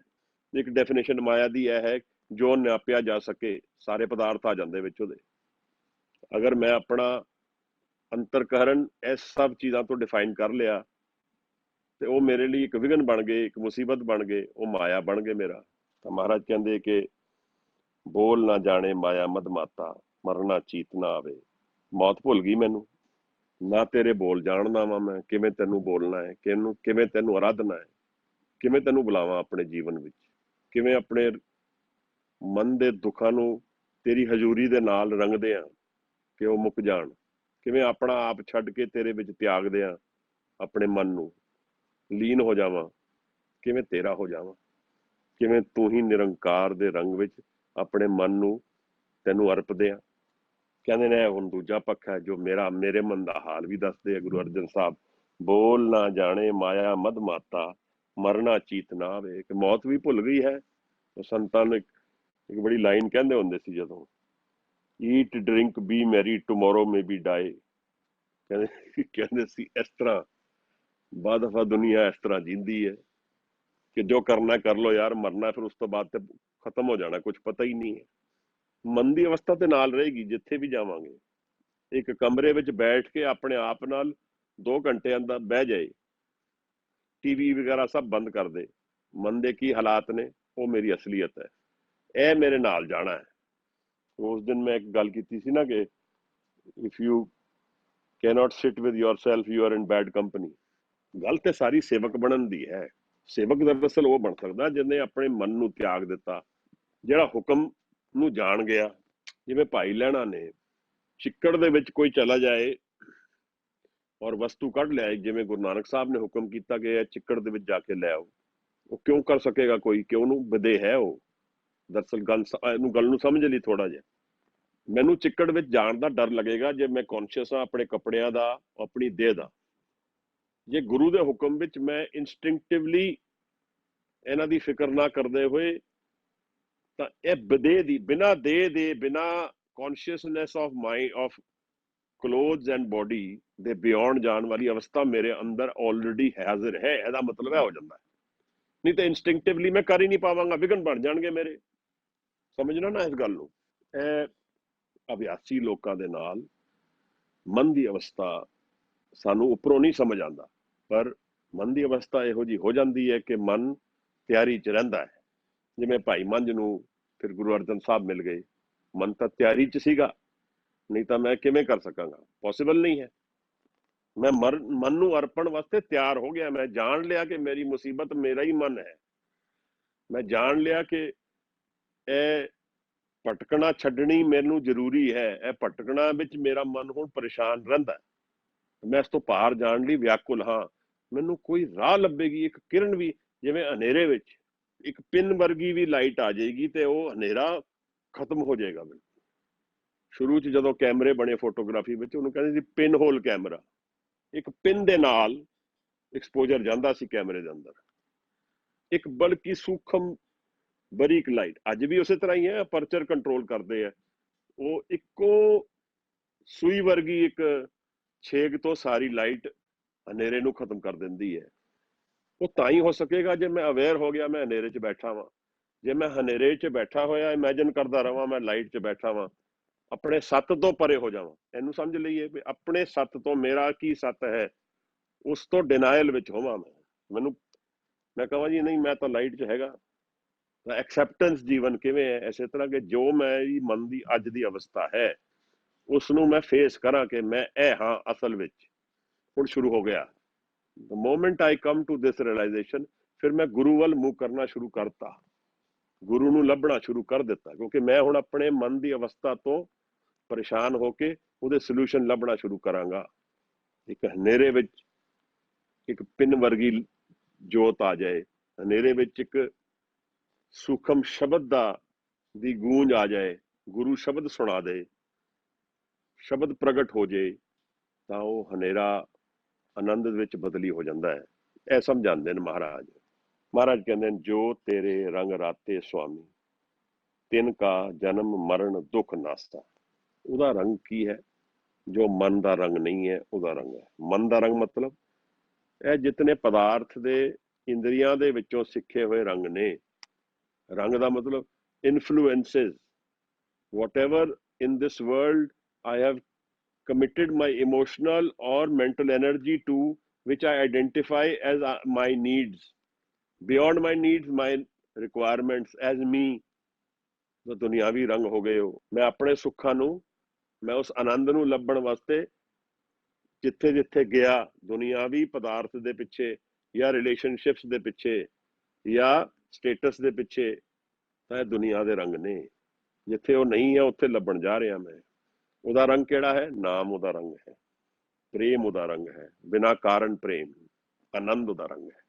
ਜੇ ਮੈਂ ਦੁਨਿਆਵੀ ਰੰਗ ਨੂੰ ਆਪਣੇ ਨਾਲ ਆਇਡੈਂਟੀਫਾਈ ਕਰਦਾ ਰਵਾਂਗਾ, ਮੈਂ ਕਹਾਂਗਾ ਕਿ ਮੇਰੇ ਇਹ ਦੁਨਿਆਵੀ ਪਦਾਰਥ ਮੇਰੇ ਸੁੱਖ ਦਾ ਕਾਰਨ ਨੇ, ਇਹ ਦੁਨਿਆਵੀ, ਇਹਨਾਂ ਵਿੱਚ ਹੀ ਮੈਂ ਰਹਿਣਾ ਹੈ, ਇਹਨਾਂ ਨੂੰ ਨਹੀਂ ਛੱਡਣਾ, ਇਹਨਾਂ ਨੂੰ ਤਿਆਗਣਾ ਨਹੀਂ ਹੈ। ਮਨ ਨੂੰ ਮੈਂ ਖਾਲੀ ਨਹੀਂ ਕਰ ਪਾਵਾਂਗਾ, ਮਨ ਨੂੰ ਅਰਪਣ ਨਹੀਂ ਕਰ ਪਾਵਾਂਗਾ, ਤਾਂ ਆਨੰਦ ਦਾ ਸੋਮਾ ਕਿਵੇਂ ਖੁੱਲੇਗਾ? ਉਹ ਤਾਂ ਖੋਲਣਾ ਚਾਹੁੰਦਾ ਹੈ, ਉਹ ਤਾਂ ਇਹ ਕਹਿੰਦਾ ਮੈਂ ਖੋਲਣਾ ਚਾਹੁੰਦਾ। ਮੈਂ ਤੇ ਭਗਤੀ ਲੱਭਦਾ ਵਾ। ਭਗਤ ਕਿਹੜੇ ਨੇ ਮੇਰੇ? ਜਿਨ੍ਹਾਂ ਕੋਲ ਭਾਵਨਾ ਹੈ। ਭਾਵ ਭਗਤ ਕਿਹਦਾ ਕੋਲ ਕੌਣ ਹੈ? ਜਿਨ੍ਹਾਂ ਕੋਲ ਇਹ ਭਾਵਨਾ ਹੈ। ਉਹ ਤਾਂ ਕਹਿੰਦੇ ਮੈਂ ਲੱਭਦਾ ਵਾਂ। ਤੇ ਸਾਨੂੰ ਕਿਉਂ ਨਹੀਂ ਮਿਲਦੇ ਮਹਾਰਾਜ? ਮੈਨੂੰ ਕਿਉਂ ਨਹੀਂ ਮਿਲਦੇ? ਮੇਰੇ ਜੀਵਨ ਨੂੰ ਕਿਉਂ ਨਹੀਂ ਪਲਟ ਦਿੰਦੇ ਮਹਾਰਾਜ? ਉਹਦਾ ਦੋਸ਼ ਮੇਰੇ ਕੋਲ ਹੈ, ਮੇਰੇ ਮੈਂ ਵਿੱਚ ਹੈ। ਮੈਂ ਆਪਣੇ ਮੈਂ ਨੂੰ ਇਤਨੀ ਜ਼ੋਰ ਦੀ ਗਲਵੱਕੜੀ ਪਾ ਕੇ ਬੈਠਾ ਵਾਂ, ਭਾਵੇਂ ਉਹ ਸੁੱਖ ਹੈ ਭਾਵੇਂ ਦੁੱਖ ਹੈ। ਮੈਂ ਆਪਣੀ ਆਈਡੈਂਟਿਟੀ ਨੂੰ ਇੰਨਾ ਰਿਜਿਡ ਬਣਾ ਦਿੱਤਾ ਹੈ ਕਿ ਉਹ ਦੀਵਾਰ ਵਾਂਗ ਮੇਰੇ ਸੱਤ ਤੋਂ ਮੈਨੂੰ ਛਿਪਾ ਕੇ ਰੱਖਦੀ ਹੈ। ਮੈਂ ਇਸ ਦੀਵਾਰ ਨੂੰ ਆਪ ਹੀ ਨਹੀਂ ਢਾਣਾ ਚਾਹੁੰਦਾ। ਇਹਦੇ ਨਾਲ ਮੈਂ ਇੰਨਾ ਪ੍ਰੇਮ ਕਰਦਾ ਹੈ। ਦੀਵਾਰ ਮੈਂ ਹੀ ਖੜੀ ਕੀਤੀ ਹੈ ਤੇ ਮੇਰੀ ਖੜੀ ਹੋਈ ਹੈ, ਉਹਨੇ ਥੋੜੀ ਬਣਾਈ ਹੈ। ਉਹਨੇ ਤੇ ਮੇਰੇ ਮਨ ਵਿੱਚ ਆਨੰਦ ਰੂਪੀ ਪ੍ਰਗਾਸ ਸਦਾ ਹਾਜ਼ਰ ਕੀਤਾ ਹੈ। ਪਰ ਮੈਂ ਆਪਣੀ ਮੈਂ ਨਾਲ, ਆਪਣੇ ਹੰਕਾਰ ਨਾਲ ਇੱਕ ਇਹੋ ਜਿਹੀ ਦੀਵਾਰ ਖੜੀ ਕੀਤੀ ਹੈ ਕਿ ਮੈਂ ਸਦਾ ਹੀ ਸੁੱਖ ਔਰ ਦੁੱਖ ਦੇ ਗੇੜੇ ਵਿੱਚ ਘੁੰਮਦਾ ਫਿਰਦਾ ਰਹਿੰਦਾ ਵਾਂ। ਆਪਣੇ ਆਪ ਤੋਂ ਟੁੱਟਿਆ ਰਹਿੰਦਾ, ਆਪਣੇ ਸੱਤ ਤੋਂ ਟੁੱਟਿਆ ਰਹਿੰਦਾ, ਆਪਣੇ ਸੱਤ ਤੋਂ। ਇਹ ਸੱਤ ਕੀ ਹੈ? ਜਿਹੜਾ ਕਦੇ ਬਦਲਦਾ ਨਹੀਂ, ਸਦਾ ਆਨੰਦ ਰਹਿੰਦਾ ਹੈ, ਸਦਾ ਪ੍ਰਗਾਸ ਰਹਿੰਦਾ ਹੈ, ਸਦਾ ਗੁਰੂ ਗੋਬਿੰਦ ਸਿੰਘ ਸਾਹਿਬ ਦੇ ਚਰਨਾਂ ਦੇ ਵਿੱਚ ਜੋ ਸੁੱਖ ਮਿਲਦਾ ਹੈ, ਜੋ ਆਨੰਦ ਮਿਲਦਾ ਹੈ, ਉਹ ਸਦਾ ਹੈ। ਤਾਂ ਮਹਾਰਾਜ ਇਹ ਗੱਲ ਜਿਹੜੀ ਗੁਰੂ ਸਾਹਿਬ ਕਹਿ ਰਹੇ ਹੈ ਕਿ ਜਿਨ੍ਹਾਂ 'ਚ ਤੇਰਾ ਰੰਗ ਚੜ ਗਿਆ, ਮਤਲਬ ਆਪਣਾ ਰੰਗ ਤਿਆਗਤਾ, ਦੁਨੀਆ ਦਾ ਰੰਗ ਤਿਆਗ ਦਿੱਤਾ। ਮੈਨੂੰ ਇੱਕ ਕਪਲੇਟ ਯਾਦ ਹੈ, ਹੁਣ ਉਹਦੀ ਵਰਜਨ ਤੇ ਮੈਨੂੰ ਹੁਣ ਭੁੱਲ ਗਈ, ਕਿਉਂਕਿ ਉਸ ਵੇਲੇ ਇੱਕ ਡਿਸਾਈਫਰ ਕਰਦੇ ਸੀ। ਮੌਲਾਨਾ ਰੂਮੀ ਦੀ ਮਸਨਵੀ ਚੋਂ ਇੱਕ ਕਥਾ ਸੀ। ਮੌਲਾਨਾ ਕਹਿੰਦੇ ਸੀ ਕਿ ਕਮਰੇ 'ਚ ਰੰਗ ਹੋ ਰਿਹਾ ਔਰ ਅੱਜ ਨੀਲਾ ਹੈ, ਕੱਲ ਪੀਲਾ ਹੈ, ਪਰਸੋਂ ਹਰਾ ਹੈ। इस रंग विच मैं मस्त हैगा। इहो जी एक कपलट सीगी। ते मौलाना ने ये जिहड़े रंग ने अलग अलग, ये दुनियावी रंग नूं मेरे मन की स्थिति नाल रिलेट किया कि यह मेरे रंग ने, उहदे नहीं हन। असल दीवार का रंग जो है वो दीवार इन्हां रंगां दे पिछे छिपिया है, वो असल सत है दुनिया का। जदों यह रंग उतरनगे या जदों मैं रंग करने छड्ड दियांगा, दरअसल वो जिहड़ा पीरियड सी शम्स तबरेज गुरु सी मौलाना रूमी दा, ਉਹ कमाल दा पुरुष है मौलाना। कदे मसनवी ਉਹਦੀ पढ़ो, ਉਹਦੀ ट्रांसलेशन हैगी है, पर परजियन पढ़नी पैंदी ਉਹਦੇ ਲਈ। परजियन ਵਿੱਚ कपलेट्स ने सारे। एक ਤੁਸੀਂ ਤੁਰਕੀ ਜਾਓ ਤੇ ਉੱਥੇ ਦਰਵੇਸ਼ ਇੱਕ ਸਾਧੂਆਂ ਦੀ ਪਲਟਨ ਗਿਣੀ ਜਾਂਦੀ ਦਰਵੇਸ਼ ਡਾਂਸ ਦਿਖਾਉਂਦੇ ਆ। ਦੇਖੋ ਸਾਧੂ ਦਾ ਆਨੰਦ ਜਿਹੜਾ ਹੈ ਨਾ, ਉਹ ਬਸ ਹਲਕਾ ਜਿਹਾ ਛਿਪਿਆ ਰਹਿੰਦਾ ਹੈ। ਤਾਂ ਕਥਾ ਇਹ ਹੈ ਕਿ ਮੌਲਾਨਾ ਭਰੇ ਦਰਬਾਰ ਚੋਂ ਦੁਕਾਨਾਂ ਦੇ ਮਾਰਕੀਟ ਚੋਂ ਨਿਕਲ ਰਹੇ ਹਨ ਤੇ ਇੱਕ ਲੋਹਾਰ ਆਪਣੇ ਐਨਵਲ ਤੇ ਚੋਟ ਮਾਰਦਾ ਲੋਹੇ ਦੀ। ਤਾਂ ਜਦੋਂ ਉਹ ਚੋਟ ਮਾਰਦਾ ਇੱਕ ਲੈਅ ਵਿੱਚ ਮਾਰਦਾ ਹੈ। ਉਹ ਲੈਅ ਵਿੱਚ ਕਿਉਂ ਮਾਰਦਾ? ਕਿਉਂਕਿ ਲੈਅ ਵਿੱਚ એનર્ਜੀ ਘੱਟ ਲੱਗਦੀ ਹੈ। ਜਦੋਂ ਉਹ ਲੈਅ ਕੁਛ ਸਾਨੂੰ એનર્ਜੀ ਆਪਣੀ ਦਿੰਦੀ ਹੈ ਤੇ ਇੱਕ ਮੂਵਮੈਂਟ ਜਿਹੜੀ ਲੈਅ ਵਿੱਚ ਉਹ ਹੈਮਰ ਮਾਰਦਾ ਪਿਆ ਤੇ ਮੌਲਾਨਾ ਸਤੋਰੀ ਚ ਆ ਗਏ। ਮੌਲਾਨਾ ਆਪਣੇ ਆਪ ਤੋਂ ਅੱਗੇ ਚਲੇ ਗਏ, ਆਪਣੇ ਆਨੰਦ ਵਿੱਚ ਆ ਗਏ, ਉੱਥੇ ਨੱਚਣ ਲੱਗ ਪਏ ਮੌਲਾਨਾ। ਇਹ ਹੈ ਮੇਰੇ ਜ਼ਹਿਨ ਵਿੱਚ ਸਭ ਤੋਂ ਪਹਿਲਾ ਔਰ ਆਖਰੀ ਦਰਵੇਸ਼ ਡਾਂਸ ਇਹ ਹੈ। ਆਖਰੀ ਕਿਉਂ? ਬਾਕੀ ਤਾਂ ਕਾਪੀ ਨੇ ਸਾਰੇ। ਮੌਲਾਨਾ ਉਸਦੇ ਆਨੰਦ ਵਿੱਚ, ਉਹਦੇ ਰੰਗ ਵਿੱਚ ਆਪਣੇ ਅੰਤਰ ਦਾ ਜਿਹੜੀ ਕੋਈ ਤਾਰ ਹੈ ਉਹ ਛਿੜ ਗਈ। ਜਿਵੇਂ ਅਸੀਂ ਕੀਰਤਨ ਕਰਦੇ ਹਾਂ, ਗੁਰੂ ਸਾਹਿਬ ਕਹਿੰਦੇ, ਜਿਵੇਂ ਗੁਰੂ ਨਾਨਕ ਸਾਹਿਬ ਸਾਨੂੰ ਕੀਰਤਨ ਵਿੱਚ ਉਡਾਰੀ ਮਾਰਨ ਨੂੰ ਕਹਿੰਦੇ, ਕੀਰਤਨ ਸਾਡਾ ਧਿਆਨ ਹੈ, ਕੀਰਤਨ ਸਾਡੀ ਬੰਦਗੀ ਹੈ। ਤਾਂ ਮੌਲਾਨਾ ਸਤੋਰੀ ਚਲੇ ਗਏ, ਦਰਵੇਸ਼ ਡਾਂਸ ਆ ਗਿਆ, ਫਸਟ ਐਂਡ ਆਖਰੀ ਲਾਸਟ। ਹੁਣ ਤਾਂ ਜਿਹੜੇ ਕਰਦੇ ਆ ਉਹ ਤਾਂ ਕਾਪੀ ਨੇ, ਕਾਪੀ ਤੇ ਨਾ, ਤਾਂ ਜੁੜੇ ਹੋਏ ਦੀ ਗੱਲ ਹੈ। ਉਹ ਤਾਂ ਉਹ ਹੈ ਜਿਹਦੇ ਚ ਮੈਂ ਨਹੀਂ ਹੈ। ਹੁਣ ਜੋ ਕੋਈ ਅੱਜ ਜੁੜੇਗਾ ਤੇ ਉਹ ਕਿਸੇ ਹੋਰ ਤਰ੍ਹਾਂ ਪ੍ਰਗਟ ਹੋਏਗਾ। ਮੌਲਾਨਾ ਜਲਾਲੁਦੀਨ ਰੂਮੀ, ਉਸ ਵੇਲੇ ਦੀ ਕੀ ਕਥਾ ਹੈ ਕਿ ਉਹ ਜਿਹੜਾ ਰਾਜ ਤਖਤ ਸੀ ਉਦੋਂ, ਉਹ ਧਰਮ ਦੀ ਗੱਲ ਨਹੀਂ ਸੀ ਹੋਣ ਦਿੰਦੇ, ਉਹਨੂੰ ਗਲਤ ਸਮਝਦੇ ਸੀ। ਤੇ ਮੌਲਾਨਾ ਨੇ ਫਿਰ ਮਸਨਵੀ ਲਿਖਣੀ ਸ਼ੁਰੂ ਕੀਤੀ। ਉਹ ਐਲੀਗਰੀਜ਼ ਵਿੱਚ ਸਿੱਧੀ ਗੱਲ ਨਹੀਂ ਕਰਨੀ, ਘੁਮਾ ਫਿਰਾ ਕੇ ਕੋਈ ਗੱਲ ਛਪਾ ਕੇ ਕਰ ਦੇਣੀ, ਉਹਨੂੰ ਮਸਨਵੀ। ਉਹ ਫਿਰ ਇੱਕ ਬੜੀ ਬਿਊਟੀਫੁਲ ਟ੍ਰੈਡੀਸ਼ਨ ਬਣ ਗਿਆ ਉਸ ਇਲਾਕੇ ਦਾ। ਮਸਨਵੀ ਮੌਲਾਨਾ ਦੀ ਵੈਸਟ ਜਗਿਆ ਮੌਲਾਨਾ ਨੂੰ ਬਹੁਤ ਚਿਰ ਬਾਅਦ, ਹੁਣ ਪਿਛਲੇ 20 ਸਾਲਾਂ ਚ ਮੌਲਾਨਾ ਦੀ ਬਹੁਤ ਟ੍ਰਾਂਸਲੇਸ਼ਨ ਹੋਈਆਂ ਨੇ। ਮਹਾਰਾਜ ਸਾਨੂੰ ਸਮਝਾਉਂਦੇ ਹੈ, ਜੋ ਤੇਰੇ ਰੰਗ ਰਾਤੇ ਸੁਆਮੀ, ਜੋ ਤੇਰੇ ਰੰਗ ਵਿੱਚ ਰੱਤੇ ਗਏ ਉਹ ਤੇ ਤੇਰੇ ਹੀ ਹੋ ਗਏ। ਉਹ ਤਾਂ ਨਾ ਮਰੇ ਨਾ ਜੀਏ, ਉਹ ਤਾਂ ਪ੍ਰੇਮੀ ਹੋ ਗਏ। ਉਹ ਤੇ ਕभी काम के गालिब इश्क ने निकम्मा बना दिया। ਉਹਨਾਂ ਚ ਔਰ ਤੇਰੇ ਚ ਕੀ ਭੇਦ ਰਹਿ ਗਿਆ। ਇਹੋ ਜਿਹੇ ਤੇ ਦਰਸ਼ਨ ਗੁਰੂ ਨਾਨਕ ਵੀ ਕਹਿੰਦੇ ਸਾਨੂੰ ਕਰਨੇ ਚਾਹੀਦੇ। ਇਹਨਾਂ ਨੂੰ ਤਾਂ ਲੱਭਣਾ ਚਾਹੀਦਾ ਕੋਈ ਹੋਣ ਇਹੋ ਜਿਹੇ, ਪਰ ਅਸੀਂ ਸ਼ਬਦ ਦੇ ਵਿੱਚ ਇਹਨੂੰ ਸਮਝੀਏ ਕਿ ਜਿਹੜੇ ਸ਼ਬਦ ਵਿੱਚ ਲੀਨ ਹੋ ਗਏ, ਜਿਨ੍ਹਾਂ ਚ ਸ਼ਬਦ ਹਾਜ਼ਰ ਹੋ ਗਿਆ, ਜਿੱਥੇ ਸ਼ਬਦ ਦਾ ਪੋਟੈਂਸ਼ੀਅਲ ਰਿਅਲਾਈਜ਼ ਹੋ ਗਿਆ। ਮਹਾਰਾਜ ਕਹਿੰਦੇ ਤੇਰੀ ਬਖਸ਼ ਨਾ ਮੇਟੇ ਕੋਈ, ਉਹਦੀ ਬਖਸ਼ਿਸ਼ ਨਹੀਂ ਮਿਟਾ ਸਕਦਾ ਕੋਈ। ਕਿਵੇਂ? ਉਹ ਵਸਤੂ ਮਿਲ ਗਈ ਜਿਹੜੀ ਕੋਈ ਲੈ ਹੀ ਨਹੀਂ ਸਕਦਾ। ਦੁਨਿਆਵੀ ਵਸਤੂ ਤੇ ਲੈ ਸਕਦਾ ਹੈ, ਦੁਨੀਆ 'ਚ ਮੈਂ ਕੋਈ ਪੈਸੇ ਕਮਾਵਾਂ, ਕੋਈ ਲੈ ਸਕਦਾ ਦੂਜਾ। ਕੋਈ ਵੀ ਦੁਨਿਆਵੀ ਵਸਤੂ ਆਏ, ਕੁਛ ਵੀ ਸਿਚੁਏਸ਼ਨ ਆਏ, ਉਹ ਲਈ ਜਾ ਸਕਦੀ ਹੈ। ਅੱਜ ਆ ਗਈ, ਕੱਲ ਚਲੀ ਜਾ ਸਕਦੀ ਹੈ। ਪਰ ਉਹਦਾ ਜਿਹੜੀ ਵਸਤੂ ਹੈ, ਉਹਦੀ ਜਿਹੜੀ ਬਖਸ਼ਿਸ਼ ਹੈ, ਉਹਦੀ ਜਿਹੜੀ ਕਿਰਪਾ ਹੈ, ਉਹਦਾ ਜਿਹੜਾ ਆਨੰਦ ਹੈ, ਉਹਦਾ ਜਿਹੜਾ ਪ੍ਰੇਮ ਹੈ, ਉਹਦੇ ਜਿਹੜੇ ਰੰਗ ਨੇ, ਉਹ ਕਦੇ ਨਹੀਂ ਮਿਟ ਸਕਦੇ।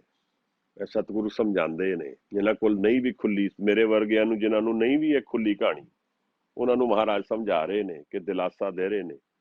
ਮਨ ਡਾਮਾਡੋਲ ਹੁੰਦਾ, ਮਨ ਦੀ ਹਾਲਤ ਇਹੀ ਹੈ, ਤਾਂ ਗੁਰੂ ਨੂੰ ਸੰਭਾਲਦਾ ਹੈ। ਜਿਵੇਂ ਲੋਹਾਰ ਉੱਪਰੋਂ ਬਾਹਰੋਂ ਚੋਟ ਮਾਰਦਾ, ਥੱਲੇ ਹੱਥ ਦੇ ਕੇ ਮਾਰਦਾ, ਸੰਭਾਲਦਾ ਰਹਿੰਦਾ ਹੈ। ਮਨ ਨੂੰ ਚੋਟ ਵੀ ਮਾਰ ਰਹੇ ਤੇ ਨਾਲ ਉਹਨੂੰ ਸਟੇਬਿਲਿਟੀ ਵੀ ਦੇ ਰਹੇ। ਗੁਰੂ ਮਹਾਰਾਜ ਪ੍ਰਗਟ ਕਰਦੇ ਇਹ ਗੱਲ। ਜਿਵੇਂ ਉਹ ਦਿਨ ਬੀਬਾ ਨੇ ਆਨੰਦ ਦੀ ਗੱਲ ਕੀਤੀ ਕਿ ਅੰਮ੍ਰਿਤ ਛਕੀਏ ਕਿ ਨਾ ਛਕੀਏ, ਉੱਥੇ ਤੇ ਸੀਸ ਦੇ ਗਏ ਅਗਲੇ, ਤਾਂ ਵੀ ਉਹਨੂੰ ਸਸਤਾ ਸਮਝਦੇ। ਜਿਨ੍ਹਾਂ ਨੂੰ ਸਮਝ ਆ ਗਈ, ਮੇਰੇ ਵਰਗੇ ਜਿਨ੍ਹਾਂ ਨੂੰ ਸਮਝ ਨਹੀਂ ਆਈ, ਉਹਨਾਂ ਦੀ ਫਿਰ ਕੀ ਗੱਲ ਕਰਨੀ। ਉੱਥੇ ਤੇ ਲਾਈਨ 'ਚ ਲੱਗ ਕੇ ਉਹਨਾਂ ਨੇ ਕਿਹਾ ਕਿ ਮੇਰਾ ਪਹਿਲੇ ਲੈ ਲਓ ਸੀਸ। ਭਾਈ ਧਰਮ ਸਿੰਘ, ਭਾਈ ਦਇਆ ਸਿੰਘ, ਭਾਈ ਹਿੰਮਤ ਸਿੰਘ, ਭਾਈ ਮੋਹਕਮ ਸਿੰਘ, ਭਾਈ ਸਾਹਿਬ ਸਿੰਘ। ਅਸੀਂ ਅੱਜ ਕੱਲ੍ਹ ਸਿੱਖ ਸਿੱਖ ਦਰਬਾਰ ਲੱਗਦਾ ਸਿੱਖਾਂ ਦਾ, ਗੁਰੂ ਗ੍ਰੰਥ ਸਾਹਿਬ ਜੀ 5 ਵਾਰੀ ਅਸੀਂ ਪ੍ਰਸ਼ਾਦ ਕੱਢਦੇ ਹਾਂ, ਤੇ ਕੋਈ ਅੰਮ੍ਰਿਤਧਾਰੀ ਉਹਨਾਂ ਨੂੰ ਦਿੰਦੇ ਆ, ਨਹੀਂ ਤੇ ਵਾਪਸ ਪਾ ਵੀ ਦਈਏ। ਉਹ ਪੰਜਾਂ ਨੂੰ ਅੱਜ ਵੀ ਅਸੀਂ ਸਲੂਟ ਕਰਦੇ ਹਾਂ, ਅਸੀਂ ਅੱਜ ਵੀ ਉਹਨਾਂ ਨੂੰ ਮੰਨਦੇ ਹਾਂ ਕਿ ਇਹ ਹਨ। ਜਿਹੜਾ ਆਪਣਾ ਆਪ ਵਾਰਦੇ ਉਹੀ ਗੁਰੂ ਦਾ ਹੋ ਸਕਦਾ ਹੈ, ਬਾਕੀ ਸਭ ਲਾਈਨ 'ਚ ਖੜੇ ਹੈ। ਅਸੀਂ ਤੁਸੀਂ ਵੀ ਹੋਵਾਂਗੇ ਕੀ ਪਤਾ, ਅਸੀਂ ਨਹੀਂ ਲਾਈਨ 'ਚ ਲੱਗੇ, ਐਸੇ ਕਰਕੇ ਤਾਂ ਇੱਥੇ ਬੈਠੇ ਆ, ਆਪਣਾ ਬਚਾ ਕੇ ਨਿਕਲਣ ਚਾਹੁੰਦੇ ਆ। ਉਹ ਜਿਹੜਾ ਮੇਰਾ ਮੈਂ ਵੈਸੇ ਵੀ ਚਲੇ ਜਾਣਾ, ਉਸ ਨੂੰ ਬਚਾਉਣ ਲਈ ਸਾਰੀ ਜ਼ਿੰਦਗੀ ਨਿਕਲ ਜਾਂਦੀ ਹੈ। ਅੱਜ ਇੱਕ ਐਕਟਰ ਮਰਿਆ, ਮੈਂ ਉਹਦੀ ਪੜ੍ਹੀ, ਇਰਫਾਨ ਖਾਨ, ਬੜੀ ਅੱਛੀ ਗੱਲ ਲਿਖਦਾ ਹੈ। ਉਹ ਗਿਆਨ ਹੋ ਗਿਆ ਉਸਨੂੰ ਕਿ ਮੌਤ ਜਿਹੜਾ ਹੈ ਉਹ ਆਧਾਰ ਸੀ, ਮੈਂ ਕੰਟਰੋਲ 'ਚ ਨਹੀਂ ਸੀ। ਕਹਿੰਦਾ ਮੈਂ ਇੱਕ ਟ੍ਰੇਨ ਤੇ ਚੜ੍ਹ ਕੇ ਚੱਲਦਾ ਜਾ ਰਿਹਾ ਤੇ ਆਪਣੀ ਐਂਬੀਸ਼ਨਸ, ਆਪਣੀ ਡਿਜ਼ਾਇਰਸ ਨੂੰ ਪਰਸਿਊ ਕਰ ਰਿਹਾ ਤੇਜ਼ੀ ਨਾਲ, ਤੇ ਇਹ ਮੈਂ ਖਿਆਲ ਹੀ ਨਹੀਂ ਕੀਤਾ ਕਿ ਟ੍ਰੇਨ ਪਤਾ ਨਹੀਂ ਕਦੋਂ ਰੁਕ ਜਾਣੀ ਹੈ। ਇਹ ਮੈਂ ਅਜ਼ਿਊਮ ਹੀ ਕਰ ਲਿਆ ਕਿ ਟ੍ਰੇਨ ਸਦਾ ਚੱਲੇਗੀ। ਅੱਜ ਉਹਦੀ ਆਪਣੀ ਗੱਲ ਫੇਸਬੁੱਕ ਤੇ ਮੈਂ ਪੜ੍ਹੀ, ਕਿਸੇ ਨੇ ਪੋਸਟ ਦੇਖੀ ਕਿ ਭਾਈ ਮੌਤ ਆ ਗਈ, ਕਿਸੇ ਨੇ ਮੇਰੇ ਕੰਧੇ ਤੇ ਕਹਿ ਰਿਹਾ, ਮੈਨੂੰ ਕਿਸੇ ਨੇ ਆਵਾਜ਼ ਕੰਧੇ ਤੇ ਟੈਪ ਕੀਤਾ ਤੇ ਦੱਸਿਆ ਟ੍ਰੇਨ ਰੁਕ ਗਈ, ਤੇ ਕਹਿੰਦਾ ਮੈਂ ਰਜਿਸਟ ਵੀ ਕੀਤਾ ਕਿ ਕਿਵੇਂ ਹੋ ਸਕਦਾ, ਕਿਉਂਕਿ ਮਨ ਹੁਣ ਤਿਆਰ ਹੀ ਨਹੀਂ ਹੈ। ਸਾਰੀ ਜ਼ਿੰਦਗੀ ਤੇ ਅੱਗੇ ਵੱਲ ਮੂੰਹ ਕਰਕੇ ਦੇਖ ਰਿਹਾ, ਕਦੇ ਰੁਕਣ ਦੀ ਗੱਲ ਹੀ ਨਹੀਂ ਕਰਦਾ ਪਿਆ। ਸਾਰੀ ਜ਼ਿੰਦਗੀ ਤੇ ਅਸੀਂ ਆਪਣੀ ਐਂਬੀਸ਼ਨਸ ਦੇ ਵੱਲ, ਆਪਣੇ ਹੰਕਾਰ ਦੇ ਨਾਲ ਡਰਿਵਨ ਆਈਡੀਆਜ਼ ਨੂੰ ਬਣਾ ਕੇ, ਉਸ ਨੂੰ ਆਪਣਾ ਵਿਜ਼ਨ ਬਣਾ ਕੇ ਆਪਣੇ ਸਕਸੈਸ ਨੂੰ ਡਿਫਾਈਨ ਕਰ ਦਿੰਦੇ ਆ ਕਿ ਇਹ ਸਕਸੈਸ ਹੈ, ਇਹਦੇ ਪਿੱਛੇ ਭੱਜੋ। ਉਹ ਕਦੇ ਤਾਂ ਹੱਥ ਆਂਦਾ ਨਹੀਂ, ਆ ਜਾਂਦਾ ਤਾਂ ਵੀ ਅਸੀਂ ਫਿਰ ਅਗਲਾ ਸਕਸੈਸ ਖੜਾ ਕਰ ਦਿੰਦੇ ਆ, ਤੇ ਉਹ ਕਦੇ ਆਉਣ ਵਾਲਾ ਨਹੀਂ ਸਕਸੈਸ। ਐਂਡਰੂ ਕਾਰਨੇਗੀ, ਸੇਲਮ ਸਟੀਲ ਦਾ ਮਾਲਕ ਅਮਰੀਕਾ ਦਾ, ਪਿਟਸਬਰਗ ਉਹਦਾ ਸਟੀਲ ਦਾ ਯੂਨਿਟ ਸੀਗਾ, ਸਭ ਤੋਂ ਵੱਡਾ, ਬੜੇ ਹਜ਼ਾਰਾਂ ਪੇਟੈਂਟਸ ਉਹਦੇ ਕੋਲ ਸੀਗੇ, ਸਭ ਤੋਂ ਅਮੀਰ ਆਦਮੀ ਅਮਰੀਕਾ ਦਾ ਇੱਕ ਸਮੇਂ ਦਾ, ਐਂਡਰੂ ਕਾਰਨੇਗੀ। ਇਹ ਜਿਹੜੇ ਕਾਲਜ ਬਣਿਆ ਉੱਥੇ, ਪਿਟਸਬਰਗ ਕਾਲਜ ਹੈ, ਉਹ ਉਸਦਾ ਕਾਰਨੇਗੀ ਮੈਲਨ, ਉਹ ਉਸਨੇ ਫੰਡ ਸ਼ੁਰੂ ਕੀਤਾ ਸੀ। ਉਹਦੀ ਆਪਣੀ ਜੀਵਨ ਦੀ ਕਥਾ ਹੈ, ਉਹ ਪਤਾ ਨਹੀਂ ਕਿਤਨੇ ਹਜ਼ਾਰਾਂ ਮਿਲੀਅਨ ਉਹਨੇ ਕਮਾਏ, ਤੇ ਉਹ ਆਖਰੀ ਵਿੱਚ ਲਿਖਦਾ ਹੈ ਕਿ I am dying A failure. ਤੇ ਉਹਦੇ ਪੀਏ ਨੇ ਪੁੱਛਿਆ ਜੀ ਫੇਲੀਅਰ ਕਿਵੇਂ, ਕਿਉਂਕਿ ਉਹ ਬਿਮਾਰ ਸੀ ਤੇ ਉਹ ਡਿਕਟੇਟ ਕਰਕੇ ਕਿਤਾਬ ਲਿਖ ਰਿਹਾ ਸੀ ਆਪਣੀ। ਕਹਿੰਦਾ ਐਵੇਂ ਕਿ ਮੇਰਾ ਟਾਰਗੇਟ ਤਾਂ ਸੀ, ਹੁਣ ਫਿਗਰਸ ਤੇ ਮੈਨੂੰ ਐਗਜ਼ੈਕਟਲੀ ਯਾਦ ਨਹੀਂ, ਕਿ ਸਮਝ ਲਓ ਮੇਰਾ ਟਾਰਗੇਟ ਸੀ 1000 ਕਰੋੜ ਦਾ, ਕਮਾਏ ਮੈਂ 800 ਕਰੋੜ, ਤੇ 200 ਕਰੋੜ ਨਾਲ ਮੇਰਾ ਟਾਰਗੇਟ ਡਾਊਨ ਹੈ, ਤੇ ਮੈਂ ਲਾਸ ਵਿੱਚ ਆ, ਤੇ ਮੈਂ ਹਾਰ ਕੇ ਜਾ ਰਿਹਾ 200 ਕਰੋੜ ਤੇ। ਹੁਣ ਅਸੀਂ ਅਗਰ ਫਿਗਰਸ ਨੇ ਧਿਆਨ ਕਰਕੇ ਜੀਵਨ ਦੇਖੀਏ ਤੇ ਅਸੀਂ ਕਵਾਂਗੇ ਇਹ ਸਕਸੈਸ ਸਟੋਰੀ ਤੇ ਇਹ ਹੈ ਜੀਵਨ ਦਾ। ਜਾਂ ਅੱਜ ਕੱਲ ਦੇ ਜ਼ਮਾਨੇ 'ਚ ਐਪਲ ਦਾ ਮਾਲਕ ਹੁਣ ਪਿੱਛੇ ਕੈਂਸਰ ਨਾਲ ਮਰਿਆ, ਉਹਨੇ ਬੜੀ ਪਿਆਰੀ ਗੱਲ ਲਿਖੀ ਕਿ ਮੇਰੇ ਕੋਲ ਤਾਂ ਕੁਝ ਵੀ ਨਹੀਂ ਹੈ ਹੱਥ ਵਿੱਚ ਪੱਲੇ, ਮੈਂ ਤਾਂ ਕੰਗਾਲ ਮਰ ਰਿਹਾ, ਕੁਝ ਵੀ ਨਹੀਂ ਮੇਰੇ ਕੋਲ। ਐਪਲ ਦਾ ਮਾਲਕ ਹੈ। ਅਸੀਂ ਕਹਿੰਦੇ ਇਹ ਲੋਕ ਨੇ ਜਿਹੜੇ ਸਕਸੈਸ ਸਟੋਰੀ ਹੈ। ਤੇ ਜਦੋਂ ਅਸੀਂ ਦੁਨੀਆ ਦਾ ਸਕਸੈਸ ਆਪਣਾ ਬਣਾ ਲੈਂਦੇ ਆ, ਔਰ ਫਿਰ ਅਸੀਂ ਕਹਿੰਦੇ ਆ ਕਿ ਅਸੀਂ ਵੀ ਇਸ ਤਰ੍ਹਾਂ ਦਾ ਬਣਨਾ ਹੈ, ਤੇ ਫਿਰ ਅਸੀਂ ਅਨਨੋਇੰਗਲੀ ਇਸ ਆਪਣੀ એનર્ਜੀ ਲਾਈਫ ਦੀ ਉਸ ਪਾਸੇ ਕਮਿਟ ਕਰ ਦਿੰਦੇ ਆ, ਕਿਉਂਕਿ ਅਸੀਂ ਗੋਲ ਆਪਣਾ ਆਇਡੈਂਟੀਫਾਈ ਕਰ ਲਿਆ ਕਿ ਮੈਂ ਵੀ ਬਣਨਾ ਹੈ ਅਮੀਰ, ਇਸ ਤਰ੍ਹਾਂ ਦਾ ਬਣਨਾ ਹੈ, ਮੈਂ ਵੀ ਮੁਕੇਸ਼ ਅੰਬਾਨੀ ਬਣਨਾ ਹੈ। ਤੇ ਫਿਰ ਜਦੋਂ ਮੁਕੇਸ਼ ਅੰਬਾਨੀ ਨਹੀਂ ਬਣੇ ਤੇ ਹਾਰ ਕੇ ਜਾ ਰਹੇ ਫਿਰ ਤੇ। ਐਂਡਰੂ ਕਾਰਨੇਗੀ ਨੇ ਆਪਣੇ ਪੀਏ ਨੂੰ ਪੁੱਛਿਆ, ਕਹਿੰਦਾ ਜੇ ਤੂੰ ਪੀਏ ਨਾ ਹੁੰਦਾ ਤੇ what would you like to be, ਤੇ ਉਹਨੇ ਪੀਏ ਨੇ ਕਿਹਾ ਜੀ ਮੈਂ ਤੇ ਜਵਾਬ ਨਹੀਂ ਦੇ ਸਕਦਾ ਇਹਦਾ। ਕਹਿੰਦਾ ਮੈਨੂੰ ਸਮਝ ਆ ਗਈ। ਪੀ ਕਹਿੰਦਾ ਕੀ ਸਮਝ ਆਈ ਤੈਨੂੰ? ਕਹਿੰਦੇ ਜੀ ਮੈਨੂੰ ਇਹ ਸਮਝ ਆ ਗਈ ਕਿ you would like to be Andrew Carnegie. ਕਹਿੰਦਾ ਬਿਲਕੁਲ ਗਲਤ ਹੈ, ਨਾ ਤਾਂ ਤੇਰੀ ਵੋਟੀ ਤੇਰੇ ਨਾਲ ਖੁਸ਼, ਨਾ ਬੱਚੇ ਤੇਰੇ ਨਾਲ ਖੁਸ਼, ਨਾ ਸਵੇਰੇ ਆਉਣਾ ਤੂੰ ਰਾਤ ਤੱਕ ਬੈਠਦਾ ਇਕੱਲਾ ਕੰਮ ਕਰਦਾ, ਨਾ ਤੇਰੇ ਕੋਈ ਆਉਣ ਵਾਲਾ ਨਾ ਜਾਣ ਵਾਲਾ, ਨਾ ਤੇਰਾ ਕੋਈ ਜੀਵਨ ਹੈ, ਕੁਆਲਿਟੀ ਆਫ ਲਾਈਫ ਕੁਝ ਹੈ ਨਹੀਂ। I would never like to be your. Andrew Carnegie ਕਹਿ ਰਿਹਾ ਕਿ ਮੇਰੇ ਵਰਗਾ ਸਕਸੈਸਫੁਲ ਬੰਦਾ ਕੋਈ ਨਹੀਂ, ਤੇ ਦੂਸਰਾ ਉਹਦਾ ਪੀਏ ਖੜਾ ਉਹਦੇ ਮੂੰਹ ਤੇ ਉਹਨੂੰ ਕਹਿ ਰਿਹਾ ਕਿ ਮੈਂ ਤੇ ਤੇਰੇ ਵਰਗਾ ਕਦੇ ਵੀ ਨਾ ਹੋਵਾਂ। ਸੋ ਅਸੀਂ ਇਸ ਤਰ੍ਹਾਂ ਜੀਵਨ ਵਿੱਚ, ਮੈਂ ਆਪਣੇ ਆਪ ਨੂੰ ਆਪਣੇ ਹਿਸਾਬ ਨਾਲ ਆਪਣੇ ਟਾਰਗੇਟ ਸੈੱਟ ਕਰਕੇ ਡਿਫਾਈਨ ਕਰ ਦਿੰਦਾ ਕਿ ਸਕਸੈਸ ਕੀ ਹੈ ਜੀਵਨ ਦਾ। ਉਹ ਫਿਰ ਉਹ ਮਿਲ ਜਾਏ ਤੇ ਫਿਰ ਅਗਲਾ ਕਦਮ ਕਿ ਹੁਣ ਇਹ ਤੇ ਮਿਲ ਗਿਆ, ਹੁਣ ਅੱਗੇ ਚਲੀਏ, ਕਿਉਂਕਿ ਮਨ ਦੀ ਜਿਹੜੀ ਡਰਾਈਵ ਹੈ ਉਹ ਖਤਮ ਤਾਂ ਹੋਣੀ ਨਹੀਂ। ਪਹਿਲੀ ਗੱਲ ਨਹੀਂ ਮਿਲਿਆ ਤਾਂ ਹਾਰ ਗਏ, ਜੇ ਮਿਲ ਗਿਆ ਅੱਗੇ ਦਾ ਕਰਤਾ ਤਾਂ ਹਾਰ ਗਏ, ਤੇ ਹਾਰ ਕੇ ਹੀ ਜਾਣਾ ਉਸ ਰੇਸ ਵਿੱਚ, ਤੇ ਕੋਈ ਜਿੱਤਣਾ ਨਹੀਂ ਕਿਸੇ ਨੇ। ਔਰ ਜਿਹੜੇ ਜਿਨ੍ਹਾਂ ਨੂੰ ਮਿਲ ਗਿਆ ਹੈ ਉਹ ਵੀ ਹਾਰ ਕੇ ਜਾ ਰਹੇ ਨੇ। ਐਂਡਰੂ ਕਾਰਨੇਗੀ US ਸਟੀਲ ਸੀ। ਤਾਂ ਮਹਾਰਾਜ ਸਾਨੂੰ ਦੱਸਦੇ ਹੈ ਕਿ ਇਹ ਜਿਹੜੀ ਤੇਰੀ ਬਖਸ਼ਿਸ਼ ਹੈ, ਜਿਹੜਾ ਨਾਮ ਤੂੰ ਮੈਨੂੰ ਬਖਸ਼ਿਆ, ਜਿਹੜਾ ਨਾਮ ਨਾਲ ਮੈਨੂੰ ਪ੍ਰੇਮ ਆਇਆ, ਜਿਹੜਾ ਖੇੜਾ ਆਇਆ ਮੇਰੇ ਅੰਦਰ, ਇਹ ਨਹੀਂ ਕੋਈ ਮਿਟ ਸਕਦਾ। ਇਹ ਸਰੀਰ ਵੀ ਚਲਾ ਜਾਏਗਾ ਤਾਂ ਵੀ ਨਹੀਂ ਮਿਟੇਗਾ। ਇਹ ਸ਼ਬਦ ਦੀ ਟਕਸਾਲ ਵਿੱਚ ਘੜਿਆ ਹੈ। ਇਹ ਅਸਲ ਵੈਲਥ ਹੈ ਸਿੱਖ ਦੀ, ਜਿਹੜੀ ਗੁਰੂ ਨਾਨਕ ਸਾਹਿਬ ਸਾਨੂੰ ਕਹਿੰਦੇ ਆ ਕਿ ਇਹਦੇ ਤੇ ਕਮਾਈ ਕਰ ਭਾਈ। ਨਾਮ ਧਿਆਇਨ ਸੁਖ ਪਲ ਪਾਇਨ। ਕਹਿੰਦੇ ਨੇ ਜਿਹੜਾ ਨਾਮ ਮੈਨੂੰ ਮਿਲਿਆ ਇਹ ਕੋਈ ਨਹੀਂ ਲੈ ਸਕਦਾ। ਇਹਦੇ ਨਾਲ ਜਿਹੜਾ ਸੁਖ ਮਿਲਿਆ, ਆਨੰਦ ਮਿਲਿਆ, ਇਹ 8 ਪਹਿਰ ਫਿਰ ਮੈਨੂੰ ਆਰਾਧਨ ਦੀ ਵਿਧੀ ਸਮਝਾ ਦਿੱਤੀ। ਇਹ ਜਿਹੜੀ ਚੀਜ਼ਾਂ ਮੈਨੂੰ ਮਿਲੀ ਹੈ, ਇਹ ਉਹ ਕਹਿੰਦੇ ਨੇ ਇਹ ਮੇਰਾ ਅਸਲ ਕਮਾਈ ਹੈ ਜੀਵਨ ਦੀ। ਜਿਹੜੇ ਇਹ ਕਮਾ ਲੈਂਦੇ ਨੇ ਉਹ ਸੁਰਖਰੂ ਜਾਂਦੇ ਨੇ। ਉਹ ਸਰੀਰ ਹੈ ਕਿ ਨਹੀਂ ਹੈ, ਉਹਨਾਂ ਨੂੰ ਮਨ ਦੀ ਅਵਸਥਾ ਨਹੀਂ ਡੋਲਦੀ। ਫਿਰ ਤੇਰਾ ਜਨ ਹੋਵੇ ਕਦੋਂ ਨਾ ਡੋਲੇ। ਅਸੀਂ ਕਿਹਦੀ ਸ਼ਰਨ ਵਿੱਚ ਜਾ ਕੇ ਜੀਵਨ ਜੀਂਦੇ ਹਾਂ? ਕਿਹਦੀ, ਜਦੋਂ ਵਿਵਹਾਰਕ ਜੀਵਨ ਵਿੱਚ ਵੀ ਅਸੀਂ ਜੀਏ ਤਾਂ ਕਿਹਦੀ ਸ਼ਰਨ ਲੈਂਦੇ ਹਾਂ? ਮਾਂ ਪਿਓ ਸਾਨੂੰ ਸਮਝਾਉਂਦੇ ਨੇ ਕਿਵੇਂ ਜੀਣਾ ਹੈ, ਸ਼ਰਨ ਲੈਂਦੇ ਉਹਨਾਂ ਦੀ। ਬਿਜ਼ਨਸ ਵਿੱਚ ਜਾਂਦੇ ਹਾਂ ਤੇ ਕਿਸੇ ਤੋਂ ਸਿੱਖਦੇ ਹਾਂ ਬਿਜ਼ਨਸ, ਕੋਈ ਟੀਚਰ ਤੋਂ ਸਿੱਖਦੇ ਹਾਂ। ਜਦੋਂ ਜੀਵਨ ਚਲਾਉਂਦੇ ਹਾਂ ਤਾਂ ਫਿਰ ਅਗਲਾ ਕਹਿੰਦਾ ਯਾਰ ਇਹ ਕੋਈ ਇੱਕ MP ਨਾਲ ਦੋਸਤੀ ਰੱਖਣੀ ਚਾਹੀਦੀ ਹੈ, SHO ਨੂੰ ਰਸਤਾ, ਇਹ ਸ਼ਰਨ ਲੈ ਰਹੇ ਹਾਂ ਅਸੀਂ। ਜੀਵਨ ਦੇ ਵਿੱਚ ਸਪੋਰਟ ਸਿਸਟਮ ਕ੍ਰੀਏਟ ਕਰ ਰਹੇ ਹਾਂ। ਦੋਸਤੀ ਯਾਰੀ ਰੱਖਣੀ ਚਾਹੀਦੀ ਹੈ, ਇਹਨਾਂ ਨਾਲ ਅੱਛੇ ਲੋਕਾਂ ਨੂੰ ਦੋਸਤ ਯਾਰ ਬਣਾ ਕੇ ਜਿਹੜੇ ਪਾਵਰ ਵਿੱਚ ਕਨੈਕਟਡ ਹੋਣ, ਕਿਉਂਕਿ ਸਾਨੂੰ ਲੱਗਦਾ ਕਿ ਇਹ ਸਹੂਲਤ ਦੇਣਗੇ, ਸਾਨੂੰ ਮਦਦ ਦੇਣਗੇ। ਗੁਰੂ ਵੀ ਕੁਝ ਇਹੋ ਜਿਹੀ ਸੰਗਤ ਦੀ ਗੱਲ ਕਰਦੇ ਆ, ਉਹ ਵੀ ਕਿਸੇ ਦੀ ਸ਼ਰਨ ਦੀ ਗੱਲ ਕਰਦੇ। ਉਹ ਕਹਿੰਦੇ ਨੇ ਮੈਨੂੰ ਤੇਰੀ ਸ਼ਰਨ ਹੈ।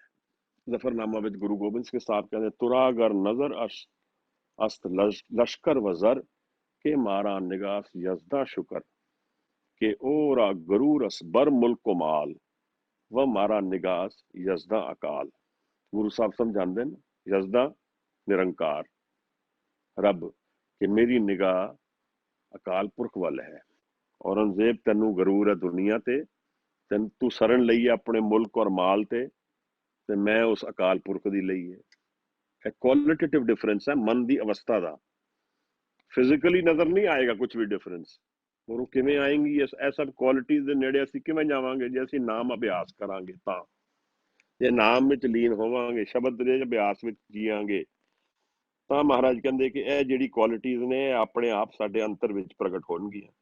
ਆਪਣੇ ਆਪ ਇਹ ਸਾਨੂੰ ਰੰਗ ਚੜ੍ਹੇਗਾ, ਇਹ ਨਾਮ ਦਾ ਰੰਗ ਚੜ੍ਹੇਗਾ, ਸਾਨੂੰ ਉਹਦਾ ਆਨੰਦ ਆਏਗਾ।